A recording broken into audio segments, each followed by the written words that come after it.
Good evening, all. Evening. Good evening. Evening, sir. Good evening. Good Good evening, evening. sir. ഇന്ന് മറ്റൊരു മനോഹരമായ ഒരു ദിവസം വെൽമൈൻഡ് നടത്തുന്ന ഇമോഷണൽ റീഅലൈൻമെന്റ് എന്നുള്ള കോഴ്സിന്റെ മൂന്നാമത്തെ ദിവസമാണ്. ഇന്ന് നമുക്ക് കുറച്ച് കാര്യങ്ങളൊക്കെ ഇങ്ങനെ ഡിസ്കസ് ചെയ്യാം. അതോടൊപ്പം തന്നെ കുറച്ച് ഇൻസ്ട്രക്ഷൻസ് ഇതാണ്. കുറച്ചു പേർക്ക് ബുക്ക് എത്തിയിട്ടുണ്ട്. ബുക്ക് എത്തിയവരൊക്കെ ഒന്ന് ഹാൻഡ് റൈസ് ചെയ്യാവോ, ഒന്ന് അൺമ്യൂട്ട് ചെയ്ത് പറയാവോ, എനിക്ക് ബുക്ക് കിട്ടി, ഒന്ന് വീഡിയോ ഓണാക്കി ആ ബുക്ക് എന്നൊക്കെ ഒന്ന് കാണിക്കാവോ. അതെ, മേരിക്കുഞ്ഞുമാൻ കാണിച്ചിട്ടുണ്ട് ആ ബുക്ക്. അതൊരു മനോഹരമായ ഒരു ബുക്കാണ്. അത് ഞങ്ങളുടെ ഒരു എന്താ പറഞ്ഞ ഹൃദയത്തിൽ നിന്ന് വന്നൊരു കാര്യമാണ്. എന്താ ഓക്കെ ഓക്കെ വിമൽ സാറ് കാണിച്ചു, വെരി ഗുഡ്. അനുമാമിന് വരില്ല, ഇച്ചിരി ദൂരം ഉള്ളതുകൊണ്ട് അയച്ചിട്ടുണ്ട്. ദീപാമാമിന് കിട്ടിയോ? ദീപാമ യെസ് ഓർണോ? ഓക്കെ, കുഴപ്പമില്ല. അപ്പൊ ഇന്ന് നമുക്ക് ഒട്ടും സമയം കളയേണ്ട, നമുക്ക് വിലപ്പെട്ട സമയമാണ് നമ്മുടെ.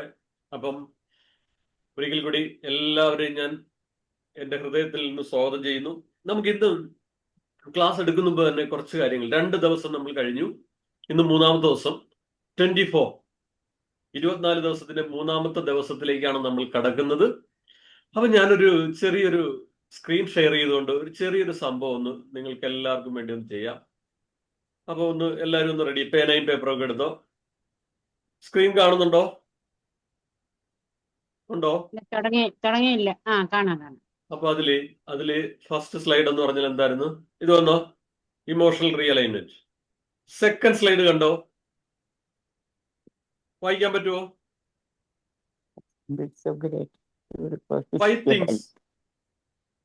5 things അല്ലേ? You are grateful for your physical body today. അപ്പൊ എന്തെങ്കിലും ഒരു ഇഷ്ടപ്പെട്ട ഏതെങ്കിലും ഒരു അഞ്ച് കാര്യങ്ങൾ, അല്ലെങ്കിൽ അല്ല വേണ്ട, സമയമില്ല, നമുക്കൊരു 3 കാര്യങ്ങൾ ഒന്ന് എഴുതി വെക്കാവോ? ഒന്ന്, I am grateful for my eyes that see the world. ഈ ലോകത്തെ എനിക്ക് കാണാൻ കഴിഞ്ഞു. ഇന്നൊരു തടസ്സവുമില്ലാതെ ഈ ക്ലാസ്സിന് ജോയിൻ ചെയ്ത് കഴിഞ്ഞു. എന്നാലോചിച്ച് നോക്കി, എത്ര നാളുകൾക്ക് ശേഷമായിരിക്കും ഇതുപോലൊരു ക്ലാസ്, ഓൺലൈൻ ക്ലാസ്സിന് അറ്റൻഡ് ചെയ്യാൻ കഴിഞ്ഞു. അപ്പൊ നിങ്ങളുടെ മനസ്സിൽ തോന്നുന്ന ഏതെങ്കിലും 3 കാര്യങ്ങൾ, ഒരുപക്ഷെ ഇതൊരു എക്സാമ്പിൾ ആണ്, ഇത് വേണമെങ്കിൽ നിങ്ങൾക്ക് എഴുതാം. എന്താണോ നിങ്ങൾക്ക് ഒരു ഗ്രാറ്റിറ്റ്യൂഡ് തോന്നുന്ന, എന്ത് വേണമെങ്കിലും ഒന്ന് ബുക്കിൽ എഴുതി വെച്ചോ. അതെന്താണെന്ന് ഞാൻ ചോദിക്കില്ല. നിങ്ങളുടെ മനസ്സിൽ തോന്നുന്ന 3 കാര്യങ്ങൾ. ഞാൻ ഇന്നത്തെ ദിവസം, അല്ലെങ്കിൽ എന്നോട് നന്ദിയുള്ളവരായിക്കുക, ഗ്രാറ്റിറ്റ്യൂഡ് തോന്നാൻ കാരണം 3 കാര്യങ്ങൾ എന്തൊക്കെയാണോ മനസ്സിൽ തോന്നുന്നത് എഴുതിക്കോ. Please please please write. നമുക്കിങ്ങനെ കുറച്ച് ഇങ്ങനെ വർക്ക് ഒക്കെ ചെയ്യുമ്പോൾ നമ്മൾ ഇങ്ങനെ ഭയങ്കര ആക്റ്റീവ് ആവും. അമ്പി ടീച്ചർ, താരാമം കയറിയോ?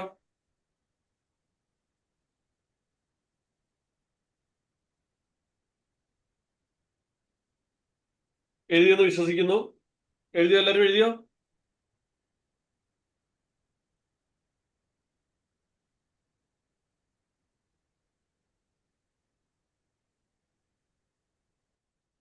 എഴുതിയല്ലോ അല്ലേ? 3 കാര്യങ്ങൾ.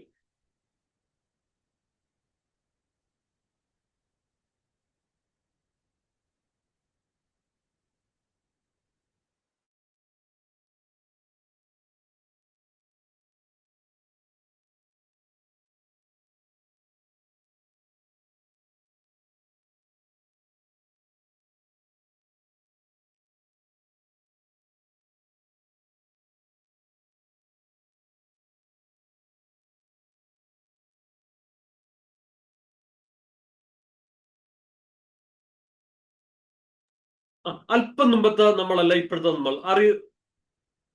ഞാൻ പറഞ്ഞത് ശരിയാണോ? കുറച്ച് ഗ്രാറ്റിറ്റ്യൂഡ് എഴുതിയപ്പോ നമ്മൾ വേറൊരാളായില്ലേ? Yes or no? ഒന്ന് അൺമ്യൂട്ട് ചെയ്ത് പറയൂ. എന്തോ എനിക്കുണ്ടല്ലോ, ഞാൻ വിട്ടുപോയ ചില കാര്യങ്ങൾ എനിക്കുണ്ടല്ലോ. എനിക്കിന്ന് ജോയിൻ ചെയ്യാൻ പറ്റി, ഇത്രയും കുറച്ച് ആൾക്കാരോടൊപ്പം ഇതുപോലെ മീറ്റിംഗിൽ പങ്കെടുക്കാൻ പറ്റി. ഇന്റർനെറ്റ്, നമ്മൾ പറയില്ലേ, നെറ്റ്വർക്ക് തടസ്സമില്ല, എനിക്ക് കണ്ണുകൾ കാണാം, എനിക്ക് ഇതുപോലെ സംസാരിക്കാൻ പറ്റുന്നു. ഇതാണ്, അതൊക്കെ ഇങ്ങനെ നമ്മളിങ്ങനെ, അതായത് ഈ ഒരൊറ്റ വാക്ക് പറയാം, gratitude opens the door to happiness. അപ്പൊ ഞാൻ കൂടുതൽ ദീർഘിപ്പിക്കുന്നില്ല. ഇന്നത്തെ സെഷൻ നമ്മൾ അല്പം വൈകി. ഇന്നത്തെ സെഷൻ എടുക്കുന്നതിന് വേണ്ടി ഷബാസ് മാമിനെ ക്ഷണിക്കുന്നു. ഒപ്പം ഇന്നത്തെ സെഷൻ നമ്മളുടെ സർക്കിൾ ഓഫ് ഇൻഫ്ലുവൻസ്, അല്ലെങ്കിൽ ആ ഒബ്സർവേഷൻ, നമ്മൾ എന്തൊക്കെയാണ് നമ്മുടെ ഒബ്സർവേഷൻ, ആ ഒരു ഇൻഫ്ലുവൻസ്, അതിനെക്കുറിച്ചുള്ള ഒരു സെഷനാണ്. അപ്പം എല്ലാവരുടെയും അനുവാദത്തോടുകൂടി ഇന്നത്തെ സെഷൻ കൈകാര്യം ചെയ്തതിനു വേണ്ടിയിട്ട് ഷബാസ് ഷംനാദിനെ ക്ഷണിച്ചുകൊള്ളുന്നു. Welcome Shabaz ma'am. Platform is for you. Thank you very much.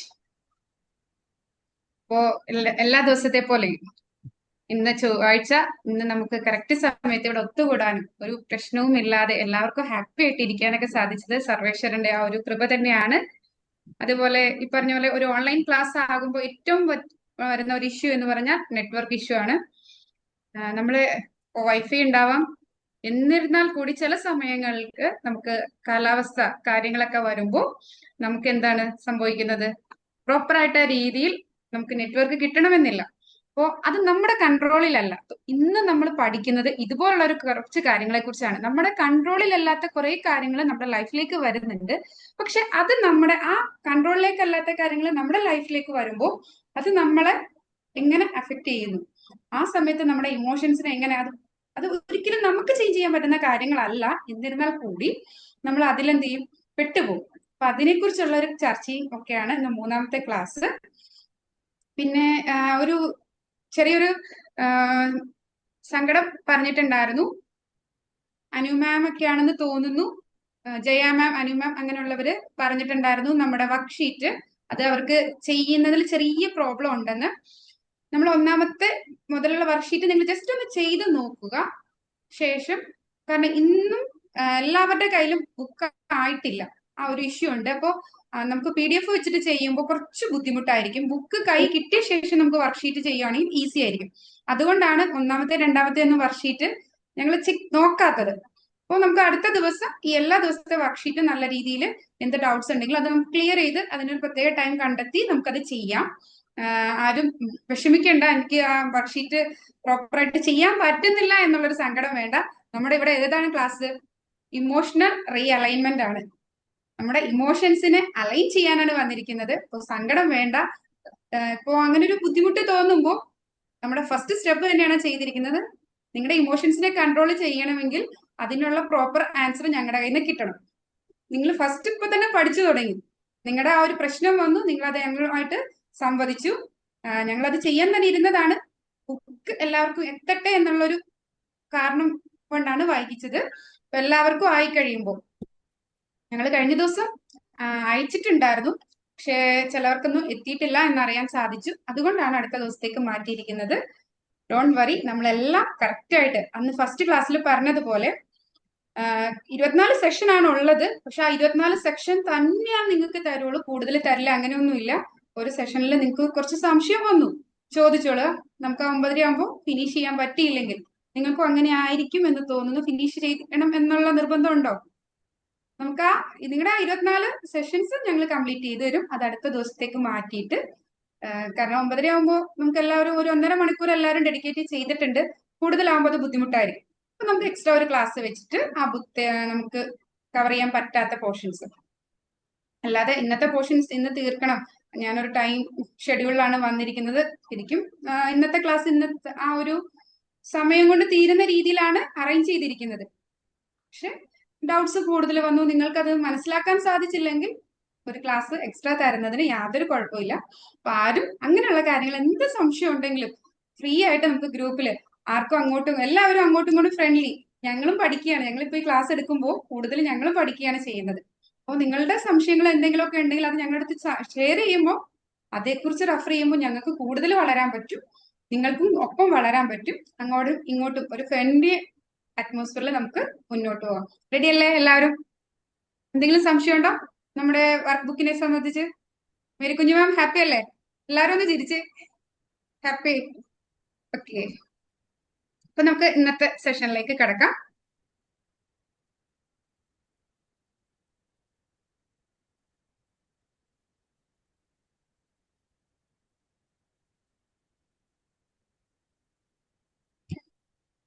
ഇന്ന് self observation and circle of control അല്ലെ? നമ്മൾ പലതും പറയും, ദൈവത്തിന്റെ കൈകളിലാണ് ഇരിക്കുന്നത്, നമുക്ക് അതൊന്നും ചെയ്യാൻ പറ്റില്ലല്ലോ എന്ന് നമ്മൾ കാരണവന്മാരൊക്കെ ഏറ്റവും കൂടുതൽ ഉപയോഗിക്കുന്ന ഒരു വാക്കാണ് അല്ലെ? മേരിക്കുഞ്ഞു മാം പറയാറില്ലേ?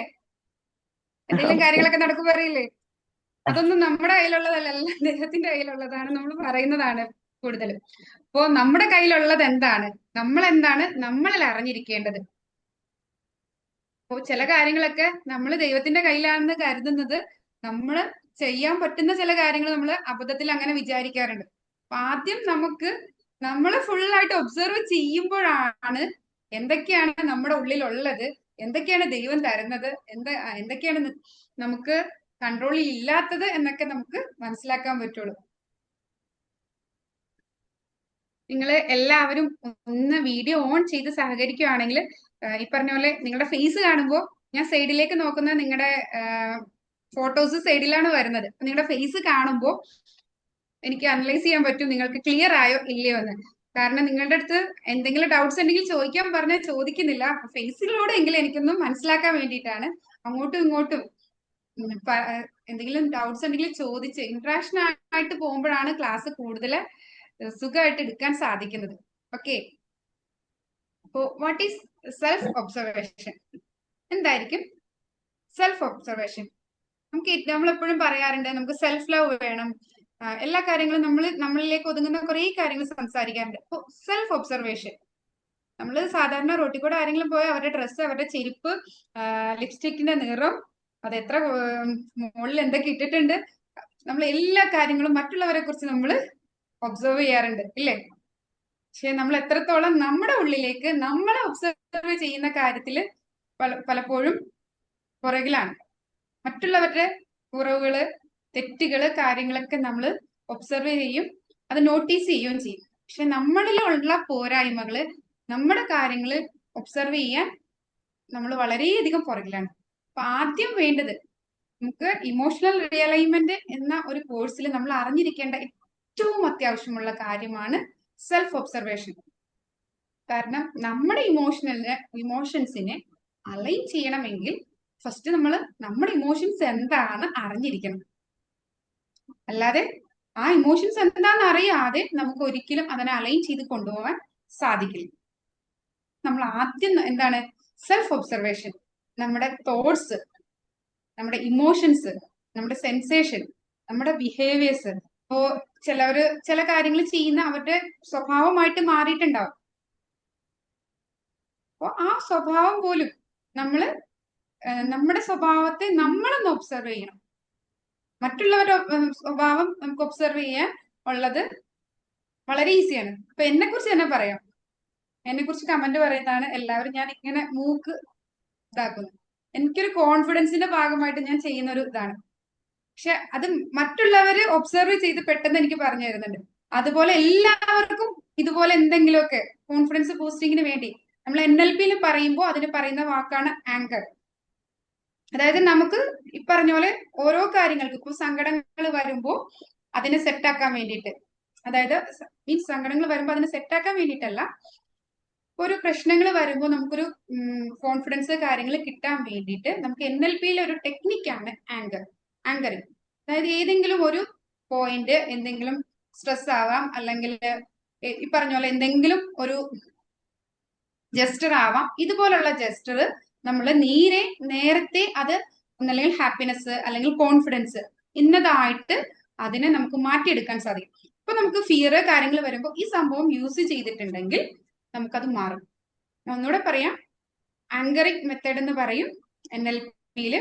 അതായത് നമുക്ക് എന്തെങ്കിലും പ്രശ്നങ്ങളോ കാര്യങ്ങളോ വരുമ്പോൾ ഈ പറഞ്ഞ കോൺഫിഡൻസ് കൂടുതൽ കിട്ടണം, അല്ലെങ്കിൽ സങ്കടം വരുമ്പോൾ സന്തോഷത്തിലേക്ക് മാറണം, ഇങ്ങനെയുള്ള കാര്യങ്ങൾ ചെയ്യാൻ വേണ്ടിയിട്ട് നമുക്ക് ഓൾറെഡി കോൺഫിഡൻസ് ഉണ്ടായിരുന്ന ഒരു മൊമെന്റിനെ നമ്മൾ നമ്മുടെ ബോഡിയിൽ എവിടെയെങ്കിലും ആങ്കർ ചെയ്ത് വെക്കും. ദെൻ ആ ആങ്കർ നമ്മൾ യൂസ് ചെയ്യുമ്പോൾ നമ്മൾ ഓട്ടോമാറ്റിക്കലി ആ ഒരു ടൈമിലേക്ക് പോയിട്ട് ആ ടൈമില് കോൺഫിഡൻസ് കിട്ടും. ഇതിപ്പോ ക്ലിയർ ആയിട്ടില്ല എന്ന് എനിക്കറിയാം.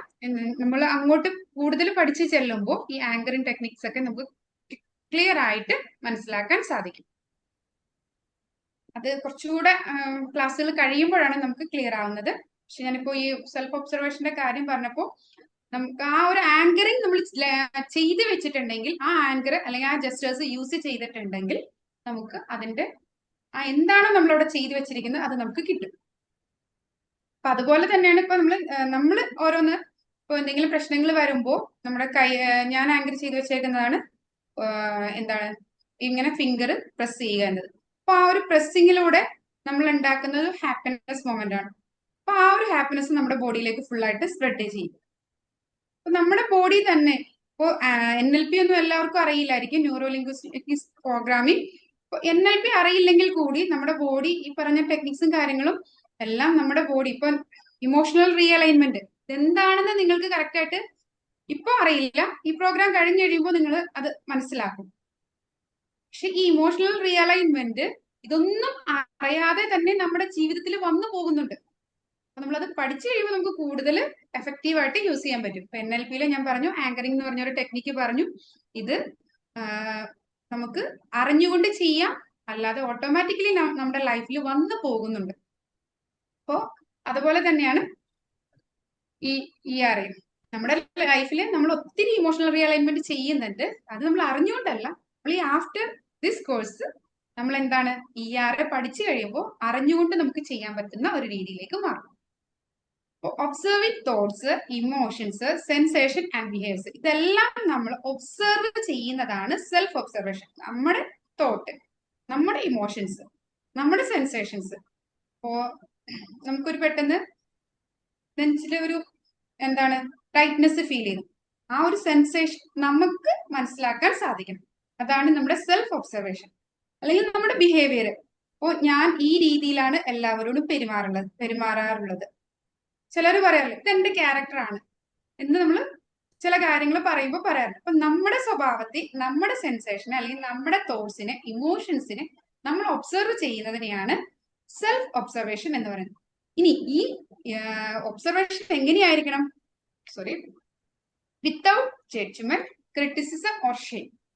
അതായത് നമ്മൾ ഒരു തോട്ടിനെ, സെൽഫ് ഒബ്സർവേഷൻ എന്ന് പറഞ്ഞാൽ നമ്മൾ അതിനെ ക്രിട്ടിസൈസ് ചെയ്യല്ല ചെയ്യേണ്ടത്, അതുപോലെ ജഡ്ജ്മെന്റ് ചെയ്യല്ല ചെയ്യേണ്ടത്. അതായത് ഒരു തോട്ട് നമ്മുടെ മൈൻഡിലേക്ക് വന്നു, ആ തോട്ട് വരുമ്പോ നമുക്ക് ഫീൽ ചെയ്യുന്നത് ഈ തോട്ട് എനിക്ക് ഇത് ശരിയല്ല, ഇങ്ങനെ ചിന്തിക്കുന്നത് ശരിയല്ല, ഇങ്ങനെ ചെയ്യുന്ന അല്ലെങ്കിൽ നീ ഇങ്ങനെ ആകുന്നത് ശരിയല്ല. ഈ ഒരു തോട്ട് നമുക്കൊരു പെട്ടെന്നൊരു ഫിയർ വന്നു. നമുക്ക് അതായത് എല്ലാവരും ഭയങ്കര ധീരതയോടെ ചെയ്യുന്ന ഒരു കാര്യം ചെയ്യാൻ നേരത്ത് എനിക്ക് പെട്ടെന്നൊരു ഫിയർ വന്നു, അല്ലെങ്കിൽ ഇപ്പൊ ഫ്രണ്ടിൽ എന്തെങ്കിലും ഒരു സംഭവം ഇൻസിഡന്റ് കടന്നു, അല്ലെങ്കിൽ എന്തെങ്കിലും ഒരു കാര്യം ചെയ്യാൻ പറഞ്ഞപ്പോ എനിക്ക് ഫിയർ വന്നു. പക്ഷെ ആ ഫിയർ വരുമ്പോ നമ്മൾ ഷെയിം, അതായത് ഇപ്പൊ ഒരു സ്റ്റേജിൽ കയറി ഒരു പ്രസംഗം പറയാൻ പറഞ്ഞു, ഞാൻ അത്ര ആപ്റ്റ് അല്ല എന്നുള്ളൊരു തോന്നലുണ്ട്, അതുകൊണ്ട് എനിക്ക് പെട്ടെന്ന് പറഞ്ഞപ്പോ ഫിയർ വന്നു.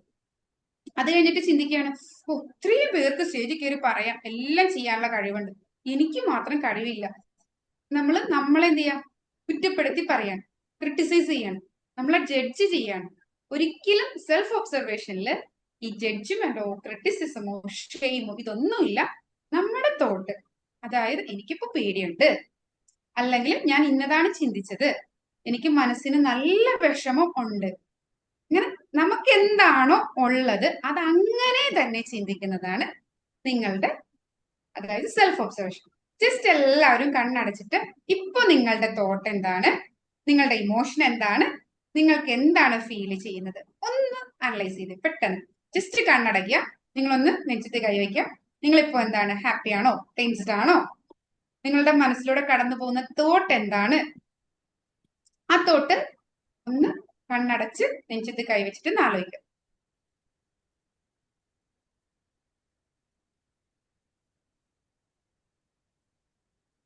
കണ്ണ് തുറന്നിട്ട് നിങ്ങൾ ആ തോട്ട് ഒന്ന് നിങ്ങളുടെ ബുക്കിൽ എഴുതുക. നിങ്ങളിപ്പോ മനസ്സിൽ കൊണ്ടുവന്ന തോട്ട്. ചിലപ്പോ മിക്കവാറും ഇതിൽ ഇരുന്ന് ഇപ്പൊ ക്ലാസ് കേട്ടോണ്ടിരിക്കുമ്പോഴാണെങ്കിൽ ഒരു തോട്ട്, ഈ ക്ലാസ് കേട്ട ERA ട്രെയിനർ ആവാൻ എനിക്ക് പറ്റുമോ, എന്റെ ഇമോഷൻസ് എനിക്ക് കൺട്രോൾ ചെയ്യാൻ പറ്റുമോ എന്ന് തോട്ട് ചിലവരുടെ ഉള്ളിൽ കൂടെ കടന്നുപോയിട്ടുണ്ടാവും. ഇനി അടുക്കളയിൽ എന്തെങ്കിലും സംഭവങ്ങൾ ചെയ്യാൻ ബാലൻസ് എടുക്കണ്ടെങ്കിൽ ഇനി ഈ ഹസ്ബൻഡ് വരുമ്പോഴത്തേക്ക് അത് ചെയ്ത് കഴിയോ, അങ്ങനെയുള്ള കാര്യങ്ങൾ ചിന്തിച്ചിട്ടുണ്ടാവും. ഈ ക്ലാസ്സിൽ എവിടെ ഇരുന്നിട്ട് നിങ്ങൾ ചിന്തിച്ച കാര്യം എന്താണ് എന്നായിരുന്നു ഞാൻ എഴുതാൻ പറഞ്ഞത്. എഴുതിയോ? പല വഴിക്ക് പോയിട്ടില്ലേ ചിന്തകള്? ആ ചിന്തകളില് ഏതെങ്കിലും പ്രശ്നമുള്ള ചിന്തകൾ ഉണ്ടെങ്കിൽ അതനുസരിച്ച്, കാരണം ക്ലാസ്സിലിരിക്കുമ്പോ ഇവിടത്തെ കാര്യങ്ങളല്ലായിരിക്കും വേറെ കാര്യങ്ങളും നമ്മൾ ചിന്തിച്ചു കൂട്ടുന്നുണ്ടാവാം ചിലപ്പോ. അപ്പൊ ആ ചിന്തകളില് എന്ത് ഇമോഷൻസ് ആണ് വന്നത്, ചിലപ്പോ ദേഷ്യം വന്നിട്ടുണ്ടാവും. ക്ലാസ് എടുത്തുകൊണ്ടിരിക്കുമ്പോൾ വേറെ എന്തെങ്കിലും ഈ ക്ലാസ് കേൾക്കാൻ വേണ്ടി വലിയ ആകാംക്ഷയോടെ വന്നിരിക്കുകയാണ്. ആ സമയത്ത് വേറെ എന്തെങ്കിലും കാര്യത്തിന് വീട്ടുകാർ വിളിക്കുന്നുണ്ടാവും. അപ്പോ നമുക്ക് വരുന്ന ഇമോഷൻ എന്താ? ദേഷ്യം. അപ്പൊ നമ്മുടെ ആ ദേഷ്യം, അതായത് അപ്പൊ അങ്ങനെ ഒരാൾക്ക് ദേഷ്യം വരാൻ പാടില്ല, അല്ലെങ്കിൽ അങ്ങനെ ചെയ്യാൻ പാടില്ല, അങ്ങനെ അതിനെ ക്രിട്ടിസൈസ് ചെയ്യോ ജഡ്ജ്മെന്റ് നടത്തോ ഒന്നും ചെയ്യാതെ ജസ്റ്റ് അവരെന്നെ വിളിച്ചു, എനിക്കിപ്പോ അത് ഇഷ്ടപ്പെട്ടില്ല അല്ലെങ്കിൽ ദേഷ്യമാണ് വന്നത്, നമുക്ക് തന്നെ നമ്മുടെ എന്താണോ തോട്ട് അല്ലെങ്കിൽ എന്താണോ ഇമോഷൻ, എന്താണോ ബിഹേവിയർ, അത് പ്രോപ്പറായിട്ട് അതിന് വേറെ എന്താണ് ക്രിറ്റിസിസമോ ജഡ്ജ്മെന്റോ ഒന്നും വേണ്ട, അല്ലാതെ ക്ലിയർ ആയിട്ട് അതെന്താണെന്ന് മനസ്സിലാക്കാൻ നമുക്ക് സാധിക്കണം. അതാണ് സെൽഫ് ഒബ്സർവേഷൻ. എന്താണ് ജഡ്ജ്മെന്റ് ചെയ്യാത്ത, അല്ലെങ്കിൽ ക്രിട്ടിസൈസ് ചെയ്യാതെ, ഷെയിം ചെയ്യാത്ത തോട്ട് അല്ലെങ്കിൽ ഇമോഷൻസ് എന്താണ് എന്ന് ക്ലിയർ ആയി എന്ന് വിചാരിക്കുന്നു. അതായത് നമുക്ക് അപ്പൊ ഉണ്ടാകുന്ന ഇമോഷൻസ്, ക്ലാസ് എടുത്തോണ്ടിരിക്കുമ്പോൾ പുറയുന്ന ആരെങ്കിലും വിളിച്ചു, അല്ലെങ്കിൽ നമുക്ക് എന്തെങ്കിലും ഡിസ്റ്റർബൻസ് വരുത്തി, ഒന്നും വേണ്ട, നമ്മുടെ നെറ്റിന്റെ കണക്ഷൻ പ്രോപ്പർ അല്ല, ശരി, ഇപ്പൊ നമുക്കൊരു ഇറിറ്റേഷൻ വരും. ആ ഇറിറ്റേഷൻ അത് ശരിയോ തെറ്റോ എന്നല്ല, അതിനെ ജഡ്ജ് ചെയ്യേണ്ട ആവശ്യമില്ല. അല്ലെങ്കിലും അത് എന്തെങ്കിലും പ്രശ്നം വരുമ്പോൾ നിനക്ക് പെട്ടെന്ന് ദേഷ്യം വരും, അത് ജഡ്ജ്മെന്റ്. അങ്ങനെ ജഡ്ജ്മെന്റ് ചെയ്യേണ്ട ആവശ്യമില്ല.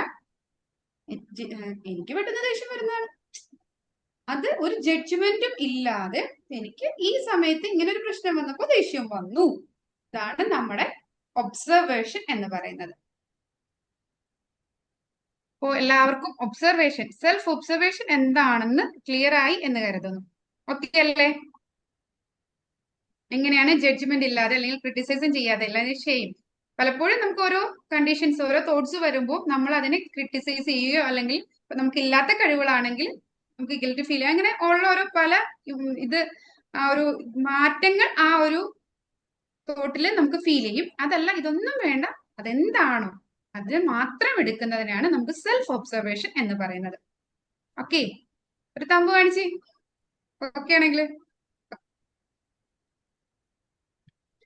അപ്പോ നമ്മള് എങ്ങനെയാണ്, ഒരിക്കലും അതിനെ ജഡ്ജ് ചെയ്യരുത്. അതായത് ജസ്റ്റ് ഒബ്സർവ് ചെയ്യുക, അതിനെ ഒന്ന് ഇവാലുവേറ്റ് ചെയ്യുക. ജഡ്ജ്മെന്റ് എന്ന് പറയുമ്പോൾ അതിൽ ഇവാലുവേഷൻ വരും, അതിന് ഒബ്സർവ് ചെയ്യുക. അപ്പോൾ കറന്റ്ലി എനിക്ക് ഈ ക്ലാസ്സിലിരിക്കുന്ന സമയത്ത് പുറത്തുനിന്ന് ആരെങ്കിലും ഡിസ്റ്റർബ് ചെയ്തപ്പോൾ ഇറിറ്റേഷൻ വന്നു, ജസ്റ്റ് ഒബ്സർവ് ചെയ്യുക. അല്ലാതെ ആ ഇറിറ്റേഷൻ പോസിറ്റീവ് ആണോ നെഗറ്റീവ് ആണോ അങ്ങനെ വരാൻ പാടില്ല. അങ്ങനെ നമ്മൾ അതിനെ ഇവാലുവേറ്റ് ചെയ്യേണ്ട ആവശ്യമില്ല. അതുപോലെ നോട്ടീസ് ചെയ്താൽ മതി, അത് വന്നു, അല്ലാതെ അതിനെ ജഡ്ജ് ചെയ്യേണ്ട ആവശ്യമില്ല. അതുപോലെ ആ ഒരു പ്രശ്നം ഇപ്പൊ ക്ലാസ്സിലിരിക്കുന്ന സമയത്ത് നെറ്റിന്റെ ഇഷ്യൂ വന്നു, ഒരു ഇറിറ്റേഷൻ വന്നു, അതിനെ അക്നോളജ് ചെയ്യുക, അല്ലാതെ അങ്ങനെ വരാൻ പാടില്ല എന്നുള്ള രീതിയിൽ അതിനെ അറ്റാക്ക് ചെയ്യാൻ പോവാതെ. അപ്പൊ ഈ അറ്റാക്കിങ് വരുമ്പോഴാണ് നമുക്ക് ജഡ്ജ്മെന്റിലേക്ക് വരുന്നത്. ജസ്റ്റ് ഒബ്സർവ് ചെയ്യുക, നോട്ടീസ് ചെയ്യുക, അത് അക്നോളജ് ചെയ്യുക, ഇത്രയും മാത്രം ചെയ്യുക. എന്തൊക്കെ കാര്യങ്ങൾ നമുക്ക് ഒബ്സർവ് ചെയ്യാം? നമ്മുടെ thoughts, emotions, body sensation, behaviour. അതായത് തോട്ട് എന്ന് പറയുമ്പോൾ നമുക്ക് പലപ്പോഴും പറ്റുന്നത് നമ്മുടെ ബ്രെയിനിൽ വരുന്ന തോട്ട്സിനെ നമ്മൾ ഫാക്റ്റ് ആയിട്ട് കാണുന്നു. അത് ശരിയാണ്.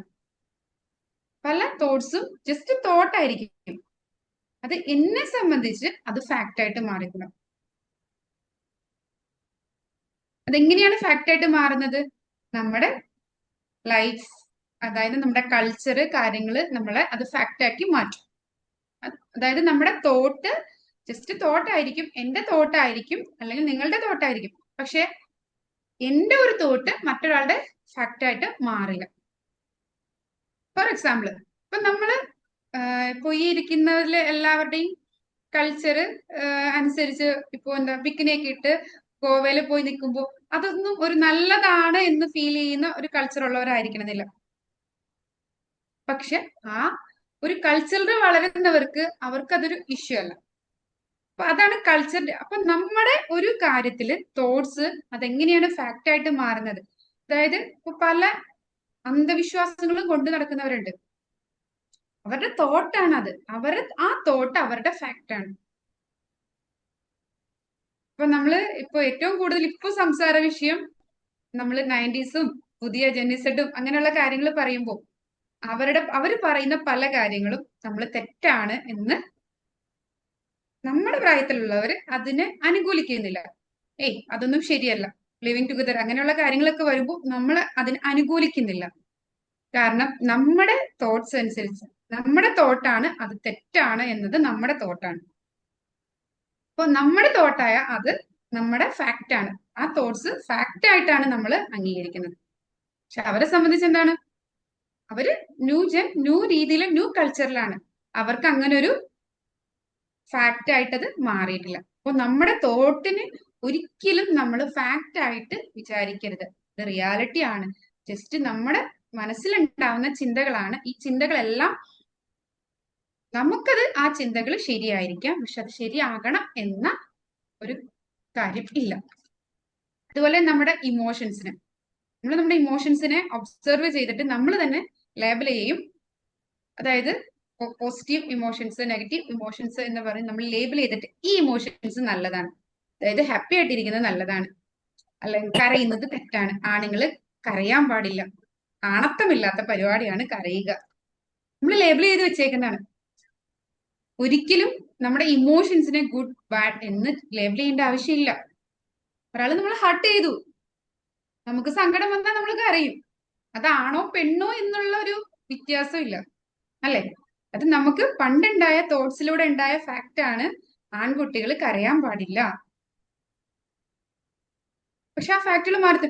പിന്നെ പണ്ട് കാലത്ത് ആൺകുട്ടികളെ കൊണ്ട് വീട്ടുപണികൾ ചെയ്യിപ്പിക്കലോ, അടിച്ചു വാരല്, പിറ്റത്ത് ചൂലുകൊണ്ട് അടിച്ചു വാരുന്നത്, ഇങ്ങനെയുള്ള കാര്യങ്ങളൊന്നും പണ്ട് കാലത്ത് ചെയ്യിപ്പിക്കലില്ല പഴയ അമ്മമാര്.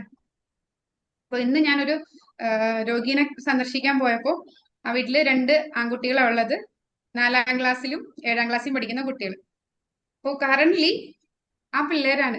ഞങ്ങളുടെ സ്കൂളിലെ PTA പ്രസിഡന്റ് ആണ്. PTA പ്രസിഡന്റിനെ കാണാൻ വേണ്ടി പോയതാണ്. അപ്പോൾ PTA പ്രസിഡന്റിന്റെ കാലിന് വയ്യാതെ, ഇപ്പൊ ഒന്നും ചെയ്യാൻ പറ്റില്ലാതെ കിടപ്പിലാണ്. അപ്പോ ആ പിള്ളേരാണത് ചെയ്യുന്നത്. അപ്പൊ പറയാണ്, അമ്മച്ചിയൊക്കെ തൊട്ടപ്പുറ വീട്ടില് ഗ്രാൻഡ് ഫാദർ ഒക്കെ താമസിക്കുന്നുണ്ട്. അവർക്ക് മക്കള് ചൂലുകൊണ്ട് അടിക്കുന്ന കാണുമ്പോ ആൺകുട്ടികൾ അടിക്കാൻ പാടില്ല. അവരുടെ തോട്ട് അവരുടെ ഫാക്റ്റായി മാറിയേക്കാണ്. ആൺകുട്ടികൾ അടിക്കാൻ പാടില്ല എന്നുണ്ടോ എന്തെങ്കിലും? ഇല്ല. അതുപോലെ നമ്മുടെ ഇമോഷൻസ് ഗുഡ് അല്ലെങ്കിൽ ബാഡ് എന്ന് പറഞ്ഞ് അതിനെ വേർതിരിക്കേണ്ട ആവശ്യമില്ല. ഓരോ സമയത്തും ഓരോ ഇമോഷൻസ് വരും. ആ സമയം വെച്ചിട്ട് ആ ഇമോഷൻസ് എന്താണ്, റൈറ്റ് ആണ്. അല്ലാതെ അതിനെ നമ്മൾ ബാഡ് അല്ലെങ്കിൽ ഗുഡ് എന്ന് പറഞ്ഞ് തരംതിരിക്കേണ്ട ആവശ്യമില്ല. പോസിറ്റീവ് ഇമോഷൻസും ഉണ്ട്, നെഗറ്റീവ് ഇമോഷൻസും ഉണ്ട്. ഈ ഇമോഷൻസ് എല്ലാം നമ്മുടെ ലൈഫിൽ വന്ന് പോയിക്കൊണ്ടിരിക്കും. അതിനെ നമ്മൾ എന്ത് ചെയ്യണ്ട, ജസ്റ്റ് അത് ഇമോഷൻസ് ഗുഡ് ഓർ ബാഡ് എന്ന് ലേബിൾ ചെയ്യേണ്ട ആവശ്യമില്ല. അതുപോലെ നമ്മുടെ ബിഹേവിയർ ആവട്ടെ, അതും റോങ് എന്ന് നമ്മൾ ഒരിക്കലും ലേബിൾ ചെയ്യേണ്ട ആവശ്യമില്ല. നമ്മുടെ ബിഹേവിയർ, നമ്മുടെ കൾച്ചർ, നമ്മുടെ പ്രശ്നങ്ങൾ, അതെല്ലാം കൊണ്ട് നമ്മുടെ ലൈഫിൽ നമുക്ക് ഉണ്ടായി വന്നതായിരിക്കാം. അപ്പൊ അതിനെ നമ്മൾ അത് ലേബിൾ ചെയ്യല്ല ചെയ്യേണ്ടത്. അതിൽ മാറ്റങ്ങൾ വരുത്താനുണ്ടെങ്കിൽ ആ മാറ്റങ്ങൾ വരുത്തി നമ്മൾ ഇംപ്രൂവ് ആവുക. കാരണം നമ്മുടെ സൊസൈറ്റി അല്ലെങ്കിൽ നമ്മൾ ഏത് കൾച്ചറിലാണോ നമ്മൾ ജീവിക്കുന്നത് അവിടെ നിന്ന് കിട്ടിയതായിരിക്കും നമ്മുടെ ബിഹേവിയർ. അപ്പോ ജനറേഷൻ ഗ്യാപ്പ് വരുമ്പോൾ തന്നെ ബിഹേവിയറിൽ നല്ല മാറ്റങ്ങൾ വരുന്നുണ്ട്. അപ്പൊ ആ ബിഹേവിയറും ഇതുപോലെ നമ്മൾ ആ ബിഹേവിയറിനെ ലേബിൾ ചെയ്യേണ്ട ആവശ്യമില്ല. ഇതെല്ലാം എന്താണ്, നമുക്ക് ഒബ്സർവ് ചെയ്യാവുന്ന സംഭവങ്ങളാണ്. ഇതിനെ ഒന്നും നമ്മൾ ലേബിൾ ചെയ്യേണ്ട ആവശ്യമില്ല. അതായത് നമുക്ക് ജഡ്ജ്മെന്റ് ഇൻക്രീസസ് സഫറിങ്. അതായത് നമുക്കൊരു കാര്യം വന്നു, ആ കാര്യം വരുമ്പോൾ നമുക്ക് എന്താണ്, അതായത് ജഡ്ജ്മെന്റ് നമ്മുടെ സഫറിങ് ഇൻക്രീസ് ചെയ്യുന്നു. എങ്ങനെയാണ് നമ്മുടെ സഫറിങ്സ്? നമ്മൾ പറഞ്ഞു ഒബ്സർവ് ചെയ്യാനാ പാടുള്ളൂ. നമ്മൾ പറഞ്ഞു ഇമോഷൻസ് അല്ലെങ്കിൽ നമ്മുടെ തോട്ട്സ്, സെൻസേഷൻസ്, ബിഹേവിയർ, ഇതൊക്കെ നമ്മൾ ഒബ്സർവ് ചെയ്യുക, ജഡ്ജ്മെന്റ് നടത്തരുത്. ജഡ്ജ്മെന്റ് നടത്തി കഴിയുമ്പോൾ നമുക്കതെന്താ, സഫറിങ്സ്, കൂടുതൽ സങ്കടത്തിന് കാരണമാകും. ഇങ്ങനെയായിരിക്കും. എന്തുകൊണ്ടാണ് നമ്മൾ ഒരു കാര്യം ജഡ്ജ് ചെയ്ത് കഴിയുമ്പോൾ നമുക്ക് സങ്കടം വരുന്നത് കൂടുതൽ? ഒരു സ്റ്റോറി പറയാം. അതായത് ഒരമ്മ മോളോട് ഇങ്ങനെ സംസാരിക്കുകയായിരുന്നു. അപ്പൊ മോളോട് ചോദിച്ചപ്പോ പറഞ്ഞു, എനിക്ക് പെട്ടെന്ന് ദേഷ്യം വന്ന് ഞാൻ എന്തെങ്കിലുമൊക്കെ പറയുമ്പോ അമ്മയ്ക്ക് സങ്കടാവില്ലേ എന്നൊക്കെയുള്ള കാര്യങ്ങൾ ചോദിച്ചപ്പോ ആ അമ്മ മോളോട് പറഞ്ഞു കൊടുത്തതാണ്, മോളെ മോളുടെ കയ്യില് 2 ആരോ ഉണ്ട്. മോളുടെ കയ്യിലല്ല, ആരെങ്കിലും മോളുടെ ഫ്രണ്ട്സോ ആരെങ്കിലും 2 ആരോ ഉള്ളതിൽ ഒരാരോ ഇട്ട് അത് മോളുടെ നെഞ്ചത്ത് കൊണ്ടു. അപ്പോ മറ്റൊരാള് എറിയുമ്പോ നമ്മുടെ നെഞ്ചത്ത് കൊണ്ടു ആ മോൾക്ക് വേദന എടുക്കുമെന്ന് ചോദിച്ചു. അപ്പൊ മോള് പറഞ്ഞു ഉവ്വ. ഇനി അപ്പോ ആ ആള് എറിഞ്ഞ ആരോ നെഞ്ചത്ത് കൊണ്ടതിന്റെ വാശിക്ക് താഴെ രണ്ടാമതുണ്ടായിരുന്ന ആരോ എടുത്ത് സ്വന്തം നെഞ്ചത്ത് കുത്തി ഇറക്കി. ഏതായിരിക്കും കൂടുതൽ പെയിൻഫുൾ? ഏതായിരിക്കും കൂടുതൽ പെയിൻഫുൾ? അറിയാതെ അപ്രതീക്ഷിതമായ സമയത്ത് മറ്റൊരാൾ എറിഞ്ഞ് നമ്മുടെ നെഞ്ചത്ത് കൊള്ളുന്നതാണോ, ആ വാശിക്ക് ബാലൻസ് ഇരുന്ന അടുത്ത ആരോ എടുത്ത് സ്വന്തം നെഞ്ചത്ത് കുത്തി ഇറക്കുന്നതാണോ? ഏതാണ് ഏറ്റവും കൂടുതൽ നമുക്ക് പെയിൻഫുൾ? ഏതായിരിക്കും വിമൽ സാർ? ഏതായിരിക്കും? രണ്ടാമത്തത്. ഓക്കെ, അതായത് നമ്മൾ രണ്ടാമത് സ്വന്തം കുത്തി ഇറക്കുമ്പോഴാണ് നമുക്ക് കൂടുതൽ പെയിൻഫുൾ. ഇതുപോലെ തന്നെയാണ് മറ്റുള്ളവര് നമ്മളെ ഹർട്ട് ചെയ്യോ എന്തെങ്കിലും ചെയ്യുമ്പോൾ ഉണ്ടാവുന്ന വിഷമം. ആ ഹർട്ട്, അതായത് നമ്മൾ ഒരു തോട്ട് വരുമ്പോൾ ഉണ്ടായ ഹർട്ട്, അത് രണ്ടാമത് നമ്മൾ അതിനെ ജഡ്ജ് ചെയ്യാണ്. ഒരാള് നമ്മള് വേദനിപ്പിച്ചു, അത് കഴിഞ്ഞ് നമ്മൾ അതിനെ ഞാൻ അവർക്ക് വേണ്ടി ഇത്രയൊക്കെ ഉപകാരങ്ങൾ ചെയ്തു, ഇങ്ങനെയൊക്കെ ചെയ്തു, ഞാൻ എന്റെ മോളെ പഠിപ്പിച്ച് വലുതാക്കി അവളെ ഒരു നല്ല നിലയിലാക്കി, അപ്പൊ അവൾ എന്നോട് ഇങ്ങനെയൊക്കെ, അപ്പൊ അത് നമ്മൾ ജഡ്ജ് ചെയ്യാണ്. നമ്മൾ ജഡ്ജ് ചെയ്യാണ്. നമ്മൾ ആ ഒരു ജഡ്ജ്മെന്റിലേക്ക് പോവേണ്ട ആവശ്യമില്ല. അത് മറ്റൊരു വ്യക്തിയാണ്, ആളുടെ ഇതനുസരിച്ച് ലൈഫ് അനുസരിച്ച് പോയി, നമ്മളെ നോക്കിയില്ല, അത് നമുക്ക് ഹർട്ടാണ്. പിന്നെ നമ്മൾ അതിനെ കൂടുതൽ ജഡ്ജ് ചെയ്യുന്നതാണ്. ഇങ്ങനെയാണ് നമ്മൾ അതിന് ജഡ്ജ്മെന്റ് കൊടുക്കുന്നതാണ്. നമ്മൾ ഇത്രയും നാളും വളർത്തി വലുതാക്കിയ മോളാണ്, ചെറിയ നല്ല രീതിയിൽ നോക്കി ഇതൊക്കെ ചെയ്തു, എന്നിട്ട് അവസാന നിമിഷം എന്നെ വേണ്ട എന്ന് പറഞ്ഞ് ഇട്ടെറിഞ്ഞിട്ട് പോയില്ലേ. അപ്പൊ നമ്മൾ എന്താണ്, ആദ്യം മോള് പോയത് ഫസ്റ്റ് ഹർട്ട്, പിന്നെ നമ്മൾ അതിന് കൂടുതൽ ഓരോ വാക്കുകൾ കൊടുത്ത് അല്ലെങ്കിൽ ജഡ്ജ്മെന്റ് കൊടുക്കുമ്പോൾ കൂടുതൽ പെയിൻ ആണ്. ഇത്രയും ചിന്തിക്കാം. അതൊരു ഇൻഡിവിജ്വൽ വ്യക്തിയാണ്. ആള് പോയി, എന്റെ മോളാണ് എന്നെ ഉപേക്ഷിച്ച് പോയി, അത് എനിക്ക് സങ്കടമുണ്ട്, അത് കൂടുതൽ ജഡ്ജ് ചെയ്യേണ്ട ആവശ്യമില്ല. അത് അനദർ പേഴ്സൺ ആണ്. ലോകത്തുള്ള എല്ലാവരും നമ്മൾ വിചാരിക്കുന്ന പോലെ നമ്മളെ സ്നേഹിച്ച് നമ്മുടെ കൂടെ ഉണ്ടാവണം എന്ന വാശിയുടെ ആവശ്യമില്ല. നമ്മളോട് ആ ഒരു വ്യക്തിത്വം മറ്റൊരു വ്യക്തിത്വമാണ്. ഈ ലോകത്തുള്ള എല്ലാവരും നല്ലവരാവണമെന്നും നമുക്ക് വാശി പിടിക്കേണ്ട ആവശ്യമില്ല. എല്ലാവരും നമ്മൾ പ്രതീക്ഷിക്കുന്ന പോലെ നല്ല മൈൻഡിൽ നമ്മളോട് പെരുമാറണം എന്നുള്ള ഇതൊന്നും ഈ ലോകത്ത് പറഞ്ഞിട്ടില്ല. അപ്പൊ നമ്മൾ അതിനെ എന്താണ്, മറ്റൊരു വ്യക്തിയായിട്ട് തന്നെ കാണുക. ആ വ്യക്തിയുടെ ഇഷ്ടങ്ങൾക്കനുസരിച്ച് പ്രവർത്തിച്ചു, ആ ഇഷ്ടങ്ങൾക്കനുസരിച്ച് പ്രവർത്തിച്ചത് നമ്മളെ ഒരിക്കലും ഹർട്ട് ചെയ്യാൻ, ജസ്റ്റ് വിഷമിപ്പിച്ചു, അത് നമ്മൾ ജഡ്ജ് ചെയ്ത് ഇരട്ടി വേദന നമ്മുടെ മനസ്സിലുണ്ടാക്കേണ്ട ആവശ്യമില്ല. ഓക്കെ, മറ്റുള്ളവര് നമുക്കൊരു കാര്യം ചെയ്യുമ്പോൾ നമുക്കൊരു വിഷമം ഉണ്ടാവും. പക്ഷെ അതിന്റെ നമ്മൾ ജഡ്ജ്മെന്റ് എന്ന് പറയുമ്പോൾ നമ്മൾ ഇങ്ങനെയൊക്കെ ചെയ്തു അല്ലെങ്കിൽ അത് കഴിതു എന്നിട്ടും ഇങ്ങനെയാ, അങ്ങനെ നമ്മൾ ജഡ്ജ് ചെയ്യേണ്ട ആവശ്യമില്ല. അതൊരു മറ്റൊരു വ്യക്തിയാണ്. ഈ ലോകത്ത് എല്ലാവരും പെർഫെക്റ്റ് ആവണം അല്ലെങ്കിൽ നല്ല വ്യക്തികളാവണം എന്നുള്ള ഒരു റൂളില്ല. മറ്റൊരു വ്യക്തി പെർഫെക്റ്റ് അല്ലാത്തത് കൊണ്ട് നമ്മൾ സങ്കടപ്പെട്ടാൽ സങ്കടം ആർക്കാണ്? നമുക്കാണ്. ഈ നമ്മളെ ഇട്ടെറിഞ്ഞു പോയ മോള് ചിലപ്പോ വളരെ ഹാപ്പി ആയിട്ട് സുഖമായിട്ട് സന്തോഷത്തോടെ മറ്റൊടുത്ത് കഴിയുന്നുണ്ടാവും. ആർക്കാണ് ഇപ്പൊ നഷ്ടം? മോള് പോയതിന്റെ വിഷമം, പിന്നെ ജഡ്ജ്മെന്റിലൂടെ ഉണ്ടായ സഫറിങ്സ് എല്ലാം അനുഭവിക്കുന്നത് നമ്മള്. നമ്മളെ വേണ്ട എന്ന് പറഞ്ഞ് ഉപേക്ഷിച്ച് പോയൊരു പോട്ടെ. അപ്പൊ നമുക്ക് എന്താണ്, ആ ഒരു സെക്കൻഡ് പെയിൻ നമുക്ക് വരില്ല. കാരണം ആ പോയ വ്യക്തി ചിലപ്പോ എന്താ നമ്മളെ